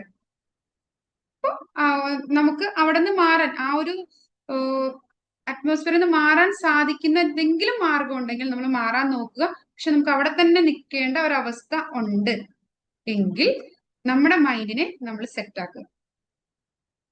നമ്മൾ ബ്ലെയിം ചെയ്യാൻ പോവാതെ, ക്രിട്ടിസൈസ് ചെയ്യാൻ പോവാതെ അവിടെ നിന്ന് അത് കേൾക്കും. അപ്പോ നമ്മൾ എന്താണ്, അത് നമ്മളില്ലേ കേൾക്കാത്ത മട്ട് നടക്കാന്നൊക്കെ നമ്മൾ പറയില്ലേ, ഈ ചെവി കൂടെ കേട്ട, അതായത് ആ ഒരു സംഭവം നമ്മുടെ ഹാർട്ടിലേക്ക് എടുക്കുമ്പോഴാണ് നമ്മുടെ ഇമോഷൻസിനെ ബാധിക്കുന്നത്. ആ സംഭവം നമ്മുടെ ഹാർട്ടിലേക്ക് എടുക്കുമ്പോഴാണ് ഇമോഷൻസിനെ ബാധിക്കുന്നത്. ഇതുപോലെ ഞാനൊരു കൗൺസിലിംഗിലെ ക്ലാസ്സിൽ ഇത് ഞാൻ സംസാരിച്ചു. അപ്പൊ എൻ്റെ അടുത്ത് ചോദിച്ച വ്യക്തി പറഞ്ഞത് എന്താന്ന് വെച്ചാൽ, നീ പറയും പോലെയൊക്കെ പറയാൻ നല്ല എളുപ്പം, ഒക്കെ നടക്കുവോ? എന്റെ ബോസ് അവിടെ ഇരുന്ന് ഭയങ്കരമായിട്ട് ചൂടാവുമ്പോ ഞാൻ എത്ര നല്ല രീതിയിൽ സംഭവം ചെയ്തു കൊണ്ട് വെച്ചാലും ബോസ് എന്റെ അടുത്ത് ചീത്തയാ പറയണത്. എന്നിട്ട് നീ അത് കേട്ടില്ല മട്ട്. ഞാൻ അവിടുന്ന് പോരാത്തതിന്റെ കാരണം അവിടുത്തെ സാലറിയുടെ കാര്യം ആലോചിച്ചിട്ട് മാത്രം ഞാൻ പോരാത്തത്. എന്റെ ലൈഫ് നല്ല രീതിയിൽ പോണ അവിടെയാണ്. പക്ഷെ ഈ ബോസിന്റെ തെറിവിളി കേൾക്കാൻ എനിക്ക് താല്പര്യം ഇല്ല എന്ന് എന്റെ ഫ്രണ്ട് എന്റെ അടുത്ത് പറഞ്ഞു. അപ്പൊ ഞാൻ ഇതുപോലെ ആദ്യം കുറച്ച് ഉപദേശമൊക്കെ കൊടുത്തു കഴിഞ്ഞപ്പോ എന്റെ അടുത്ത് നേരെ മുഖത്ത് നോക്കി ചോദിച്ചാൽ, നീ ഇങ്ങനെ പറയുമ്പോൾ ബോസ് ചീത്ത വിളിക്കുമ്പോ ഞാൻ അങ്ങനെ അല്ല. അപ്പൊ ഞാൻ പറഞ്ഞു, നീ ഒരു കാര്യം ചെയ്യേ, നീ അത് അക്സെപ്റ്റ് ചെയ്തിട്ട് മൈൻഡിൽ ബോസ് വിളിക്കുമ്പോൾ നീ എന്നെ മനസ്സിൽ വിചാരിച്ചിട്ട് ഞാൻ പറയുമ്പോൾ നീ ഒരു മിക്കി മൗസിന്റെ രീതിയിൽ കളിയാക്കി സംസാരിക്കുന്ന രീതിയിൽ എന്റെ ആക്ഷൻസ് ഒന്ന് ഓർത്തു നോക്ക്. ഞാൻ ആ ബോസിന്റെ ചീത്തവിളി കേൾക്കുമ്പോ ഞാൻ അത് ഓർക്കൂ എന്നൊക്കെ ചോദിച്ചു. നീ ഒന്ന് ഓർത്ത് നോക്ക്, ഒന്ന് ട്രൈ ചെയ്ത് നോക്ക് എന്ന് പറഞ്ഞ് ഞാൻ ആ എന്റെ അടുത്ത് പറഞ്ഞ് സംസാരിക്കുന്ന സമയത്ത് കുറെ തമാശയും കാര്യങ്ങളും, ഞങ്ങൾ ഫ്രണ്ട്സ് ആണ്, അപ്പൊ തമാശയും കാര്യങ്ങളൊക്കെ പറഞ്ഞു സെറ്റാക്കി. അത് കഴിഞ്ഞപ്പോ അന്ന് മുതൽ അവൻ അവിടെ ഫസ്റ്റ് ദിവസം അന്ന് ഈ പറഞ്ഞ പോലെ ആദ്യത്തിൽ ഞാൻ പറയുമ്പോൾ അത് ചെയ്യാൻ നമുക്ക് പറ്റുന്നുണ്ടായിരുന്നില്ല. അന്ന് ഞങ്ങൾ കുറച്ച് തമാശകൾ രണ്ടുപേരോട് സംസാരിച്ചപ്പോ തമാശകൾ പറഞ്ഞ ആ ബോസിനെ കുറിച്ചുള്ള കുറെ തമാശകളും കോമാളിത്തരങ്ങളൊക്കെ ഞങ്ങൾ അങ്ങോട്ടും ഇങ്ങോട്ടും സംസാരിച്ചായിരുന്നു. പിറ്റത്തെ ദിവസം എന്താണോ ആള് സംഭവമായിട്ട് ചെയ്ത വർക്കുമായിട്ട് ഓഫീസിൽ ബോസിന്റെ മുമ്പിൽ എത്തിയപ്പോ പെട്ടെന്ന് മനസ്സിലേക്ക് വന്ന് ഞങ്ങൾ തലേന്ന് ഇരുന്ന് സംസാരിച്ച് കളിതമാശ പറഞ്ഞ ആ ബോസിനെ കളിയാക്കിയ കമന്റ്സുകളാണ് പെട്ടെന്ന് മനസ്സിലേക്ക് വന്നത്. എന്നിട്ട് അവൻ പറയാണ്, ഇവിടെ ഞാൻ അവിടെ പോയിട്ട് ചിരിച്ചില്ല എന്നുള്ളൂ, മനസ്സിൽ പെട്ടെന്ന് വന്നത് ആ കാര്യങ്ങളാണ്. ഞാൻ എങ്ങനെയോ എനിക്ക് അപ്പൊ വന്ന പേടി എന്താന്ന് വെച്ചാൽ ഞാൻ ചിരിച്ചെന്നും പറഞ്ഞ് ഇനി എന്നെ, കാരണം ബോസ് പറയുന്നതൊന്നും ആള് കേട്ടിട്ടില്ല. ആളുടെ മനസ്സിലപ്പോ പോയത് എന്താണ്, ഞങ്ങള് തലേന്നിരുന്ന് ബോസിനെ കളിയാക്കി പറഞ്ഞ കാര്യങ്ങളായിരുന്നു മനസ്സിൽ കിടന്നത്. ആ കാര്യങ്ങൾ ഓർത്തിട്ട് അവൻ പറയും എനിക്ക് ചിരി വന്നിട്ട് പാടില്ല. എന്നിട്ട് പറയാം എനിക്കിന്ന് ചിരി വന്ന എന്താന്ന് വെച്ചാൽ ബോസ് പറഞ്ഞ കാര്യങ്ങളൊന്നും ഞാൻ കേട്ടിട്ടില്ല. ബോസ് പറഞ്ഞ കാര്യങ്ങളൊന്നും, ബോസ് നല്ല ചെരുവിലേക്ക് പറയണ്ട, ബോസ് പറഞ്ഞ കാര്യങ്ങളൊന്നും ഞാൻ കേട്ടിട്ടില്ല. നമ്മൾ തലേന്നിരുന്ന് പറഞ്ഞ് കമന്റുകളാണ് പെട്ടെന്ന് മനസ്സിലേക്ക് ഓർമ്മ വന്നത്. അതിലായിരുന്നു എന്റെ കോൺസെൻട്രേഷൻ. അതുകൊണ്ട് കോൺസെൻട്രേഷൻ ബോസ് പറഞ്ഞ കാര്യങ്ങളിലേക്ക് പോയില്ല. അവൻ അവിടെ ഹാപ്പി ആയിട്ട് വർക്ക് ചെയ്ത് പോയി. കുറച്ച് നാൾ കഴിഞ്ഞപ്പോ ആ ബോസ് മാറി. ബോസ് മാറുന്ന സമയമായപ്പോ ആ ബോസിന് ഏറ്റവും ഇഷ്ടം ഇവനെയായിരുന്നു. കാരണം ബാക്കി എല്ലാവരും ചീത്ത വിളിക്കുമ്പോ ആ ഒരു നെഗറ്റീവ് രീതിയിൽ ബോസിന്റെ അടുത്ത് പെരുമാറും. ഇവൻ ആ ഒരു പെരുമാറ്റം ഇല്ലാത്തത് കൊണ്ട് ആ ബോസുമായിട്ട് പിന്നീട് നല്ല കമ്പനിയായിട്ട് മാറുകയും ചെയ്തു. അപ്പൊ ആദ്യത്തില് അവൻ പറഞ്ഞു, എന്റെ അടുത്ത് ഒരു ദിവസം ബോസ് പറഞ്ഞൊരു കമന്റ്, നിന്റെ അടുത്തൊന്നും പറഞ്ഞിട്ട് കാര്യമില്ല, ഒരു എന്ത് പറഞ്ഞാലും നിന്റെ മുഖം ഈ രീതിയിലേ ഇരിക്കുള്ളൂ. അതായത് ബോസിന് ഇവൻ മറ്റുള്ളവരെ ചൂടാകുമ്പോൾ അവരുടെ ഫേസിൽ വരുന്ന മാറ്റങ്ങളാണ് ബോസിനെ ഏറ്റവും ഹാപ്പി ആക്കിക്കൊണ്ടിരുന്നത്. പക്ഷെ ഇവന്റെ അടുത്ത് പറഞ്ഞിട്ട് യാതൊരു മാറ്റവും കാണാത്തത് കൊണ്ട് പിന്നെ ബോസ് ഒന്നും. അതുപോലെ നമ്മുടെ പ്രശ്നങ്ങൾ നമ്മൾ എങ്ങനെയാണോ നമുക്കൊന്ന് ചേഞ്ച് ആക്കി, അതായത് ആ ബോസിനെ മാറ്റുന്നത് അവനെ സംബന്ധിച്ച് എന്തായിരുന്നു, പോസിബിൾ അല്ലായിരുന്നു. അപ്പൊ അത് അക്സെപ്റ്റ് ചെയ്തിട്ട് അതിന് ഒപ്പോസിറ്റ് ചെയ്യുന്ന മാർഗമാണ് അവിടെ ചെയ്തത്. അപ്പൊ അതുപോലെ നമ്മുടെ സർക്കിൾ ഓഫ് കൺട്രോളിലുള്ള കാര്യങ്ങളിലേക്ക് മാത്രം നമ്മൾ ആക്ട് ചെയ്യുക. അല്ലാതെ ബോസിനെ മാറ്റുക പോസിബിൾ അല്ല, അതേക്കുറിച്ച് ചിന്തിക്കുക, അതൊന്നും നമുക്ക് പോസിബിൾ അല്ല. അപ്പൊ സർക്കിൾ ഓഫ് കൺസേണിലുള്ള കാര്യങ്ങൾ പൂർണ്ണമായിട്ട് നമ്മൾ അവോയ്ഡ് ചെയ്യുക. നമ്മൾ ഓൺലി സർക്കിൾ ഓഫ് കൺട്രോളിൽ വർക്ക് ചെയ്യുക. എന്നിട്ട് ബാക്കിയുള്ള കാര്യങ്ങളെ വിടുക. അപ്പൊ ഈ ഒരു കാര്യം പൂർണ്ണമായും ക്ലിയർ ആയി എന്ന് കരുതുന്നു. ക്ലിയർ അല്ലേ ചെയ്യണം അല്ലേ?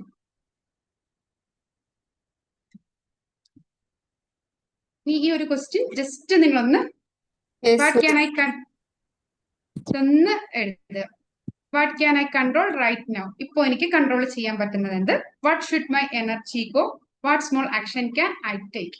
നിങ്ങളുടെ ലൈഫിൽ നിങ്ങൾക്ക് കൺട്രോൾ, ഇപ്പൊ നിങ്ങളുടെ ലൈഫിൽ നിങ്ങൾ എന്തെങ്കിലും ഒരു ഇഷ്യൂ കാണുന്നുണ്ടെങ്കിൽ, ഞാൻ ആദ്യം പറഞ്ഞത് ഈ ഒരു കാര്യം ചെയ്യാൻ വേണ്ടിയിട്ട് പറഞ്ഞത് നിങ്ങളുടെ ലൈഫിൽ ഉണ്ടായ ഒരു സിറ്റുവേഷൻ എടുത്തിട്ടല്ലേ. അതല്ല ഇപ്പൊ ഞാൻ ഈ ചോദിച്ചിരിക്കുന്നത്, what can I control right now? നിങ്ങൾക്ക് എന്താണ് ലൈഫിൽ ഇംപ്രൂവ്മെന്റ് ആവാൻ വേണ്ടിയിട്ട് കൺട്രോൾ ചെയ്യാൻ സാധിക്കുന്നത്? എന്റെ ലൈഫിലെ എനർജി എവിടെയാണ് നഷ്ടപ്പെട്ടു പോകുന്നത്? നമ്മള് സർക്കിൾ ഓഫ് കൺട്രോൾ അല്ലാതെ കാര്യങ്ങൾ ചെയ്യുമ്പോഴാണ് നമ്മുടെ എനർജി നഷ്ടപ്പെടുന്നത്. നിങ്ങളുടെ ലൈഫിൽ എവിടെയാണ് നിങ്ങൾ സർക്കിൾ ഓഫ് കൺട്രോൾ അല്ലാതെ നിങ്ങളുടെ എനർജി എവിടെയാണ് നശിപ്പിക്കുന്നത്? അതിന് നിങ്ങൾക്ക് എന്താണ് ലൈഫിൽ എന്ത് ആക്ഷനാണ് എടുക്കാൻ പറ്റുന്നത്?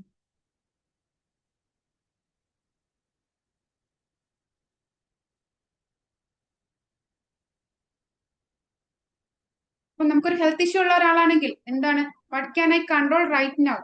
ആ ഹെൽത്ത് ഇഷ്യൂ മാറ്റാൻ നമുക്ക് ചിലപ്പോൾ മെഡിസിൻസ് അല്ലെങ്കിൽ ട്രീറ്റ്മെന്റ് കാര്യങ്ങൾ എടുക്കാൻ പറ്റും. അതാണ് എന്റെ കൺട്രോളിലുള്ളത്. എനിക്ക് ട്രീറ്റ്മെന്റ് എടുക്കാൻ പറ്റും എന്നതാണ് എന്റെ കൺട്രോളിലുള്ളത്.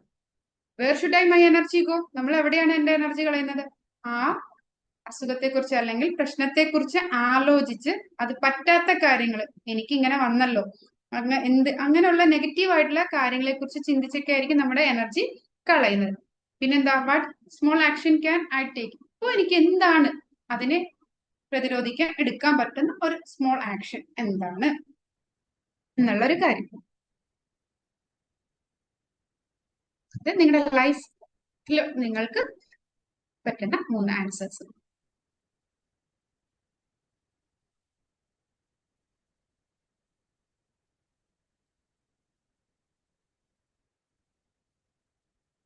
ഓക്കെ, നിങ്ങളുടെ ലൈഫിൽ ഇങ്ങനെ ഒന്ന് ആലോചിക്കാൻ സാധിക്കുന്നില്ലേ ഈ ഒരു ക്ലാസ് കഴിഞ്ഞപ്പോ? യെസ്. അപ്പൊ എന്താണ് നമ്മുടെ അവയർനെസ് പ്ലസ് കൺട്രോൾ ആണ് നമ്മുടെ ഇമോഷണൽ ക്ലാരിറ്റി അഥവാ സ്റ്റെബിലിറ്റി. അതായത് ഒരിക്കലും ഇഷ്യൂസ് വരില്ല എന്നൊന്നും അല്ല പറയുന്നത്. ആ ഇഷ്യൂസിനെ കുറിച്ചെല്ലാം നമ്മൾ അവെയർ ആയിരിക്കുക, എന്നിട്ട് അത് നല്ല രീതിയിൽ കൺട്രോൾ ചെയ്യുക. അതായത് നമ്മുടെ സർക്കിൾ ഓഫ് കൺസേണിൽ കിടക്കുന്ന സാധനത്തെ കുറിച്ച് ആലോചിച്ചിട്ട് നമുക്ക് പ്രയോജനമില്ല. നമ്മുടെ സർക്കിൾ ഓഫ് കൺട്രോളിലുള്ള കാര്യം ചിന്തിച്ച്, അല്ലെങ്കിൽ ആ സർക്കിൾ ഓഫ് കൺട്രോളിലുള്ള കാര്യത്തെ കുറിച്ച് മാത്രം ചിന്തിക്കുക. പകരം ബാക്കിയുള്ള ഇഷ്യൂസിനെ എങ്ങനെ സർക്കിൾ ഓഫ് കൺസേണിലുള്ളത് അവോയ്ഡ് ചെയ്തിട്ട് നമ്മുടെ ലൈഫിൽ നമുക്ക് ഹെൽപ്ഫുൾ ആയിട്ടുള്ള കാര്യങ്ങൾ മാത്രം എടുക്കുക. അപ്പോ ഇന്നത്തെ ക്ലാസ്സിന്റെ മെയിൻ ഔട്ട്പുട്ട് എന്ന് പറഞ്ഞാൽ നമുക്ക് അവയർനെസ് പ്ലസ് കൺട്രോൾ ആണ് നമ്മുടെ ഇമോഷണൽ ക്ലാരിറ്റി അഥവാ നമ്മുടെ ഇന്നർ സ്റ്റെബിലിറ്റി വരുന്നത്. അപ്പോൾ നമ്മുടെ ഇമോഷണൽ റിയലൈൻമെന്റ് ഏറ്റവും അത്യാവശ്യമുള്ള കാര്യമാണ് നമ്മളുടെ സെൽഫ് അവയർനെസ്. ആ അവയർനെസ് വരുത്തിയിട്ട് അതില് അവയർനെസ്സിൽ നിന്ന് നമുക്ക് ക്ലിയർ ആവുന്നത് ഏത് കൺട്രോൾ, നമുക്ക് കൺട്രോൾ ചെയ്യാൻ പറ്റുന്ന കാര്യങ്ങൾ നമ്മൾ കൺട്രോൾ ചെയ്യുക. അപ്പൊ നമുക്ക് കറക്റ്റ് ആയിട്ടുള്ള ഒരു ഇമോഷണൽ ക്ലാരിറ്റി അല്ലെങ്കിൽ ഒരു ഇന്നർ സ്റ്റെബിലിറ്റി നമുക്ക് ഉണ്ടാകും. അതായത് നമ്മുടെ ഇമോഷൻസിനെ നമ്മൾ എന്ത് ചെയ്യുക, നമ്മുടെ പവർ ആയിട്ട് മാറ്റുക.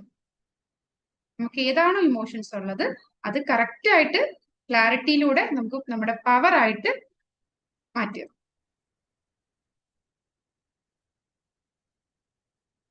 അപ്പോ ഇന്നത്തെ ഈ ഒരു ക്ലാസ് നിങ്ങൾക്ക് എല്ലാവർക്കും ക്ലിയർ ആയി എന്ന് കരുതുന്നു. നമ്മൾ ആദ്യം പറഞ്ഞത് സെൽഫ് ഒബ്സർവേഷനെ കുറിച്ചാണ്. നമ്മൾ എന്തൊക്കെ കാര്യങ്ങൾ ഒബ്സർവ് ചെയ്യണം എന്ന് പറഞ്ഞു. അതുപോലെ നമ്മുടെ 3 കാര്യങ്ങൾ കൺട്രോൾ ചെയ്യേണ്ടത് എങ്ങനെയാണെന്ന് പറഞ്ഞു. അപ്പോൾ നമുക്ക് കൺട്രോളിലുള്ള കാര്യങ്ങൾ നമ്മൾ കറക്റ്റ് നമ്മുടെ ഇമോഷൻസിനെ കുറിച്ച് ഒരു അവെയർ ആവുക, എന്നിട്ട് ആ ഒരു ക്ലാരിറ്റി വരുത്തി നമ്മൾ ഒരു ഇന്നർ സ്റ്റെബിലിറ്റി അല്ലെങ്കിൽ ഒരു ഇമോഷണൽ റെഗുലേഷൻ വരുത്താൻ നമുക്ക് സാധിക്കും. അപ്പോൾ ഇനി അടുത്ത ദിവസം നമുക്ക് വർക്ക്ഷീറ്റ് ഇതിന്റെ ഒരു നമുക്കൊരു ദിവസം 3 ചാപ്റ്ററിന്റെ വർക്ക്ഷീറ്റ് പെൻഡിങ് ആണ്. നമുക്കൊരു ദിവസം എക്സ്ട്രാ ക്ലാസ് എടുത്തോ എങ്ങനെയോ അതൊന്ന് സെറ്റാക്കി തരാം. അതോർത്ത് ആരും വറി ചെയ്യേണ്ട. ഇന്നത്തെ കാര്യങ്ങൾ എല്ലാവർക്കും ക്ലിയർ ആയി എന്ന് കരുതുന്നു. ഇനി ആർക്കെങ്കിലും എന്തെങ്കിലും, രേണുക മാം എന്തെങ്കിലും ഡൗട്ട്സ് കാര്യങ്ങളുണ്ടോ? ഇല്ല ക്ലിയർ ആയി. അപ്പൊ ഓക്കെ ആണല്ലോ. ഇനി വേറെ എന്തെങ്കിലും ചോദിക്കാനുണ്ടോ? ഡൗട്ട് കാര്യങ്ങൾ എന്തെങ്കിലും ചോദിക്കാനുണ്ടോ?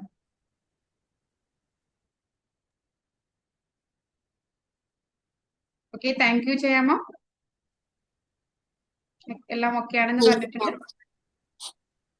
ഓക്കെ, അപ്പൊ നമ്മൾ ഓരോ ദിവസവും ഓരോ കാര്യങ്ങളിലൂടെയാണ് നമ്മളെ ഇമോഷണൽ റെഗുലേഷന് വേണ്ടിയിട്ട് മുമ്പോട്ട് പോകുന്നത്.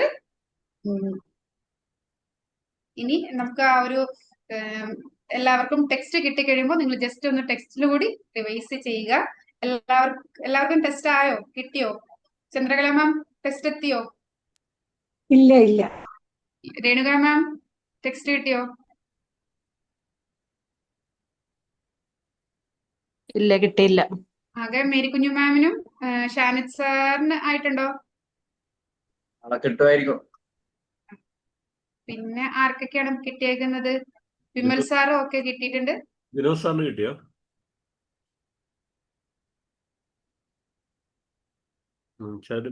ജയമാമിന് നാളെ, ജയമാമിന്റെ സ്വന്തം വീട്ടിൽ എത്തിയിട്ടുണ്ട് സംഭവം. നാളെ കൈ കിട്ടുന്ന പറഞ്ഞത്. വിനോദ് സാറിന് ഇല്ലാന്ന് ആൻസർ ഇട്ടിട്ടുണ്ട്. Okay, thank you. അപ്പോൾ എല്ലാവർക്കും നാളെ 8 മണിക്ക് ക്ലാസ്സിൽ നമുക്ക് വീണ്ടും കാണാം. അപ്പോൾ ഇത്രയും നേരം എന്നെ ശ്രവിച്ച എല്ലാവർക്കും നന്ദി അറിയിക്കുന്നു. Thank you very much. എല്ലാവർക്കും ഇന്നത്തെ ക്ലാസ് വളരെ വ്യക്തമായി എന്നറിഞ്ഞതിൽ സന്തോഷം. Over to Anil sir. Thank you Shabaz. നമ്മുടെ 3ാമത്തെ ദിവസം വളരെ നമ്മൾ ഓരോ കാര്യത്തിലേക്ക് ഇങ്ങനെ അറിഞ്ഞറിഞ്ഞു പോകുമ്പോൾ ഉണ്ടാകുന്ന രസേ നമുക്ക് ഇപ്പോൾ ഇന്ന് കുറെ കൂടി ഓപ്പൺ ഡിസ്കഷൻ വന്നു. നമ്മൾ കൂടുതൽ ഇങ്ങനെ അടുക്കുകയാണ്. കാരണം ഹൃദയത്തിൽ നിന്ന് ഹൃദയങ്ങളിലേക്കാണ് നമ്മൾ സംസാരിക്കുന്നത്. അപ്പൊ നമ്മൾ എന്ത് ചെയ്യുന്നു, ഒരു കുടുംബത്തിലെ അംഗത്തെ പോലെ നമ്മളിങ്ങനെ ഡിസ്കസ് ചെയ്യുന്നു, മാറി നിൽക്കുന്നില്ല. അപ്പം നേരത്തെ പറഞ്ഞ പോലെ ഒരാൾ ചോദിക്കുന്ന ചോദ്യം അതെന്റെ സംശയം ആയിരുന്നല്ലോ ജയാമാം ചോദിച്ചത്. അതൊരു ഭയങ്കര അനുഭവമാണ്. കാരണം അല്ലെങ്കിൽ ഇതുപോലെ സമയത്ത് ഇത്രയും പേർ ഇങ്ങനെ കൂടിച്ചേരുക എന്ന് പറഞ്ഞാൽ, നമ്മുടെ ബിയാൻകുട്ടി അങ്ങനെ ഒരു കവി പറഞ്ഞ പോലെ തന്നെ നമ്മളുടെയൊക്കെ വേരുകൾ കണക്റ്റഡ് ആണ്. നമ്മൾ പുറമേ പല സ്ഥലങ്ങളിലും പല ജില്ലകളിലും ആണെന്നേ ഉള്ളൂ. നമ്മളൊക്കെ എന്താ ഇന്റർ കണക്റ്റഡാ. അല്ലെങ്കിൽ ഇതുപോലെ നമുക്കിങ്ങനെ ചേരാൻ പറ്റില്ല. അപ്പൊ നമ്മൾ കൂടുതൽ ശക്തരാകുക. ഞാനിപ്പോ ഇങ്ങനെ ആലോചിക്കുകയായിരുന്നു, നമ്മൾ എന്താണ്, യു ക്യാൻ ബി വാല്യുബിൾ. നമ്മളൊരു വിലയേറിയ ആളാകാൻ പറ്റില്ല. എങ്ങനെ? If you are not memorable. നമ്മൾ ആരുടെയെങ്കിലേക്ക് മനസ്സിൽ ഇടം നേടുക. എങ്ങനെയാണ്? നമ്മൾ അപ്ഡേറ്റ് ചെയ്തുകൊണ്ട്. നമ്മുടെ കുടുംബാംഗങ്ങൾക്കിടയിൽ നമ്മളെ സ്പൗസ് ആയിക്കോട്ടെ, നമ്മളുടെ മക്കളായിക്കോട്ടെ, അവരിലേക്ക് നമ്മൾ എന്ത് ചെയ്യണം? നമ്മൾ മെമ്മറബിൾ ആകുക, ഓർക്കപ്പെടുക. അതിന് നമ്മൾ എന്ത് ചെയ്യണം? നമ്മളൊരു സെൽഫ് അവർ ലേണിംഗ് ബൈ ബോഡി ലാംഗ്വേജ്, നമ്മളൊക്കെ അങ്ങനെ എവറി ടൈം ലേണർ എന്നാ പറയുന്നത്. അപ്പോൾ വളരെ സന്തോഷം. ഇന്നും സമയത്ത് കുറേ പേരെത്തി. വളരെ സന്തോഷം. കുറച്ചു പേർക്ക് മിസ്സായി, കുറച്ചു പേര് വേറെ എന്തോ തിരക്കെന്നും പറഞ്ഞ് മെസ്സേജ് ഒക്കെ ഇട്ടിട്ടുണ്ട്. ഇന്ന് മിസ്സായവർക്ക് നമുക്ക് ക്ലാസ്, ഷാനി സാർ അല്പം താമസിച്ചാണ് വന്നത്. ഞാനിടയ്ക്ക് ഷാനി സാറിനെ വിളിച്ചു, വിനോദ് സാറിനെ വിളിച്ചു. അപ്പൊ എന്തായാലും നാളെ കറക്റ്റ് 8 മണിക്ക് തന്നെ എത്തുക. കാരണം തുടക്കത്തിൽ തന്നെ കിട്ടുക നല്ലൊരു എക്സ്പീരിയൻസ് ആണ്. കാരണം ഇത് വളരെ നമുക്ക് സീരിയസ് ആയിട്ട് തന്നെ എടുക്കാം. കാരണം അതാണ് ആഴ്ചയിൽ 2 ദിവസം വെക്കുന്നത്. അപ്പൊ വർക്ക് ബുക്ക്, അപ്പം നമ്മൾ പറയില്ലേ, സാറ് വർക്ക് ബുക്കിന്റെ കാര്യം എന്താ സാർ ചെയ്യേണ്ടത്? കാരണം ഇവർക്ക് എത്തിയിട്ടില്ലല്ലോ. നാളത്തേക്ക് എല്ലാവർക്കും എത്തുമോ? നമുക്ക് ഒരു വെള്ളിയാഴ്ച പോരെ? വെള്ളിയാഴ്ച ഒരു എക്സ്ട്രാ ക്ലാസ്, വെള്ളിയാഴ്ച ആകുമ്പോഴത്തേക്കും എത്തുമെന്ന് പ്രതീക്ഷിക്കുന്നു. എക്സ്ട്രാ ക്ലാസ് വെച്ചിട്ട് വർക്ക്ഷീറ്റ് മാത്രം ജസ്റ്റ് ഒന്ന് നോക്കാം. അത് നല്ല ഇത്രയും സമയം വേണ്ട, ഒരു അരമണിക്കൂർ മതിയായിരിക്കുമല്ലോ. നല്ലൊരു അങ്ങനെ ഐഡിയ. പോരെ? അല്ലാതെ ഇനി ഒരു ക്ലാസിന്റെ ഇടയിൽ ഒരു ക്ലാസ് മിസ്സാക്കുന്നതിനേക്കാൾ നല്ലത് എക്സ്ട്രാ ഒരു ടൈം വെച്ചിട്ട് എല്ലാവർക്കും ബുക്ക് കിട്ടിക്കഴിയുമ്പോൾ ഒന്ന് ചെയ്യുകയല്ലേ ബെറ്റർ. എന്താ നിങ്ങളുടെ അഭിപ്രായം?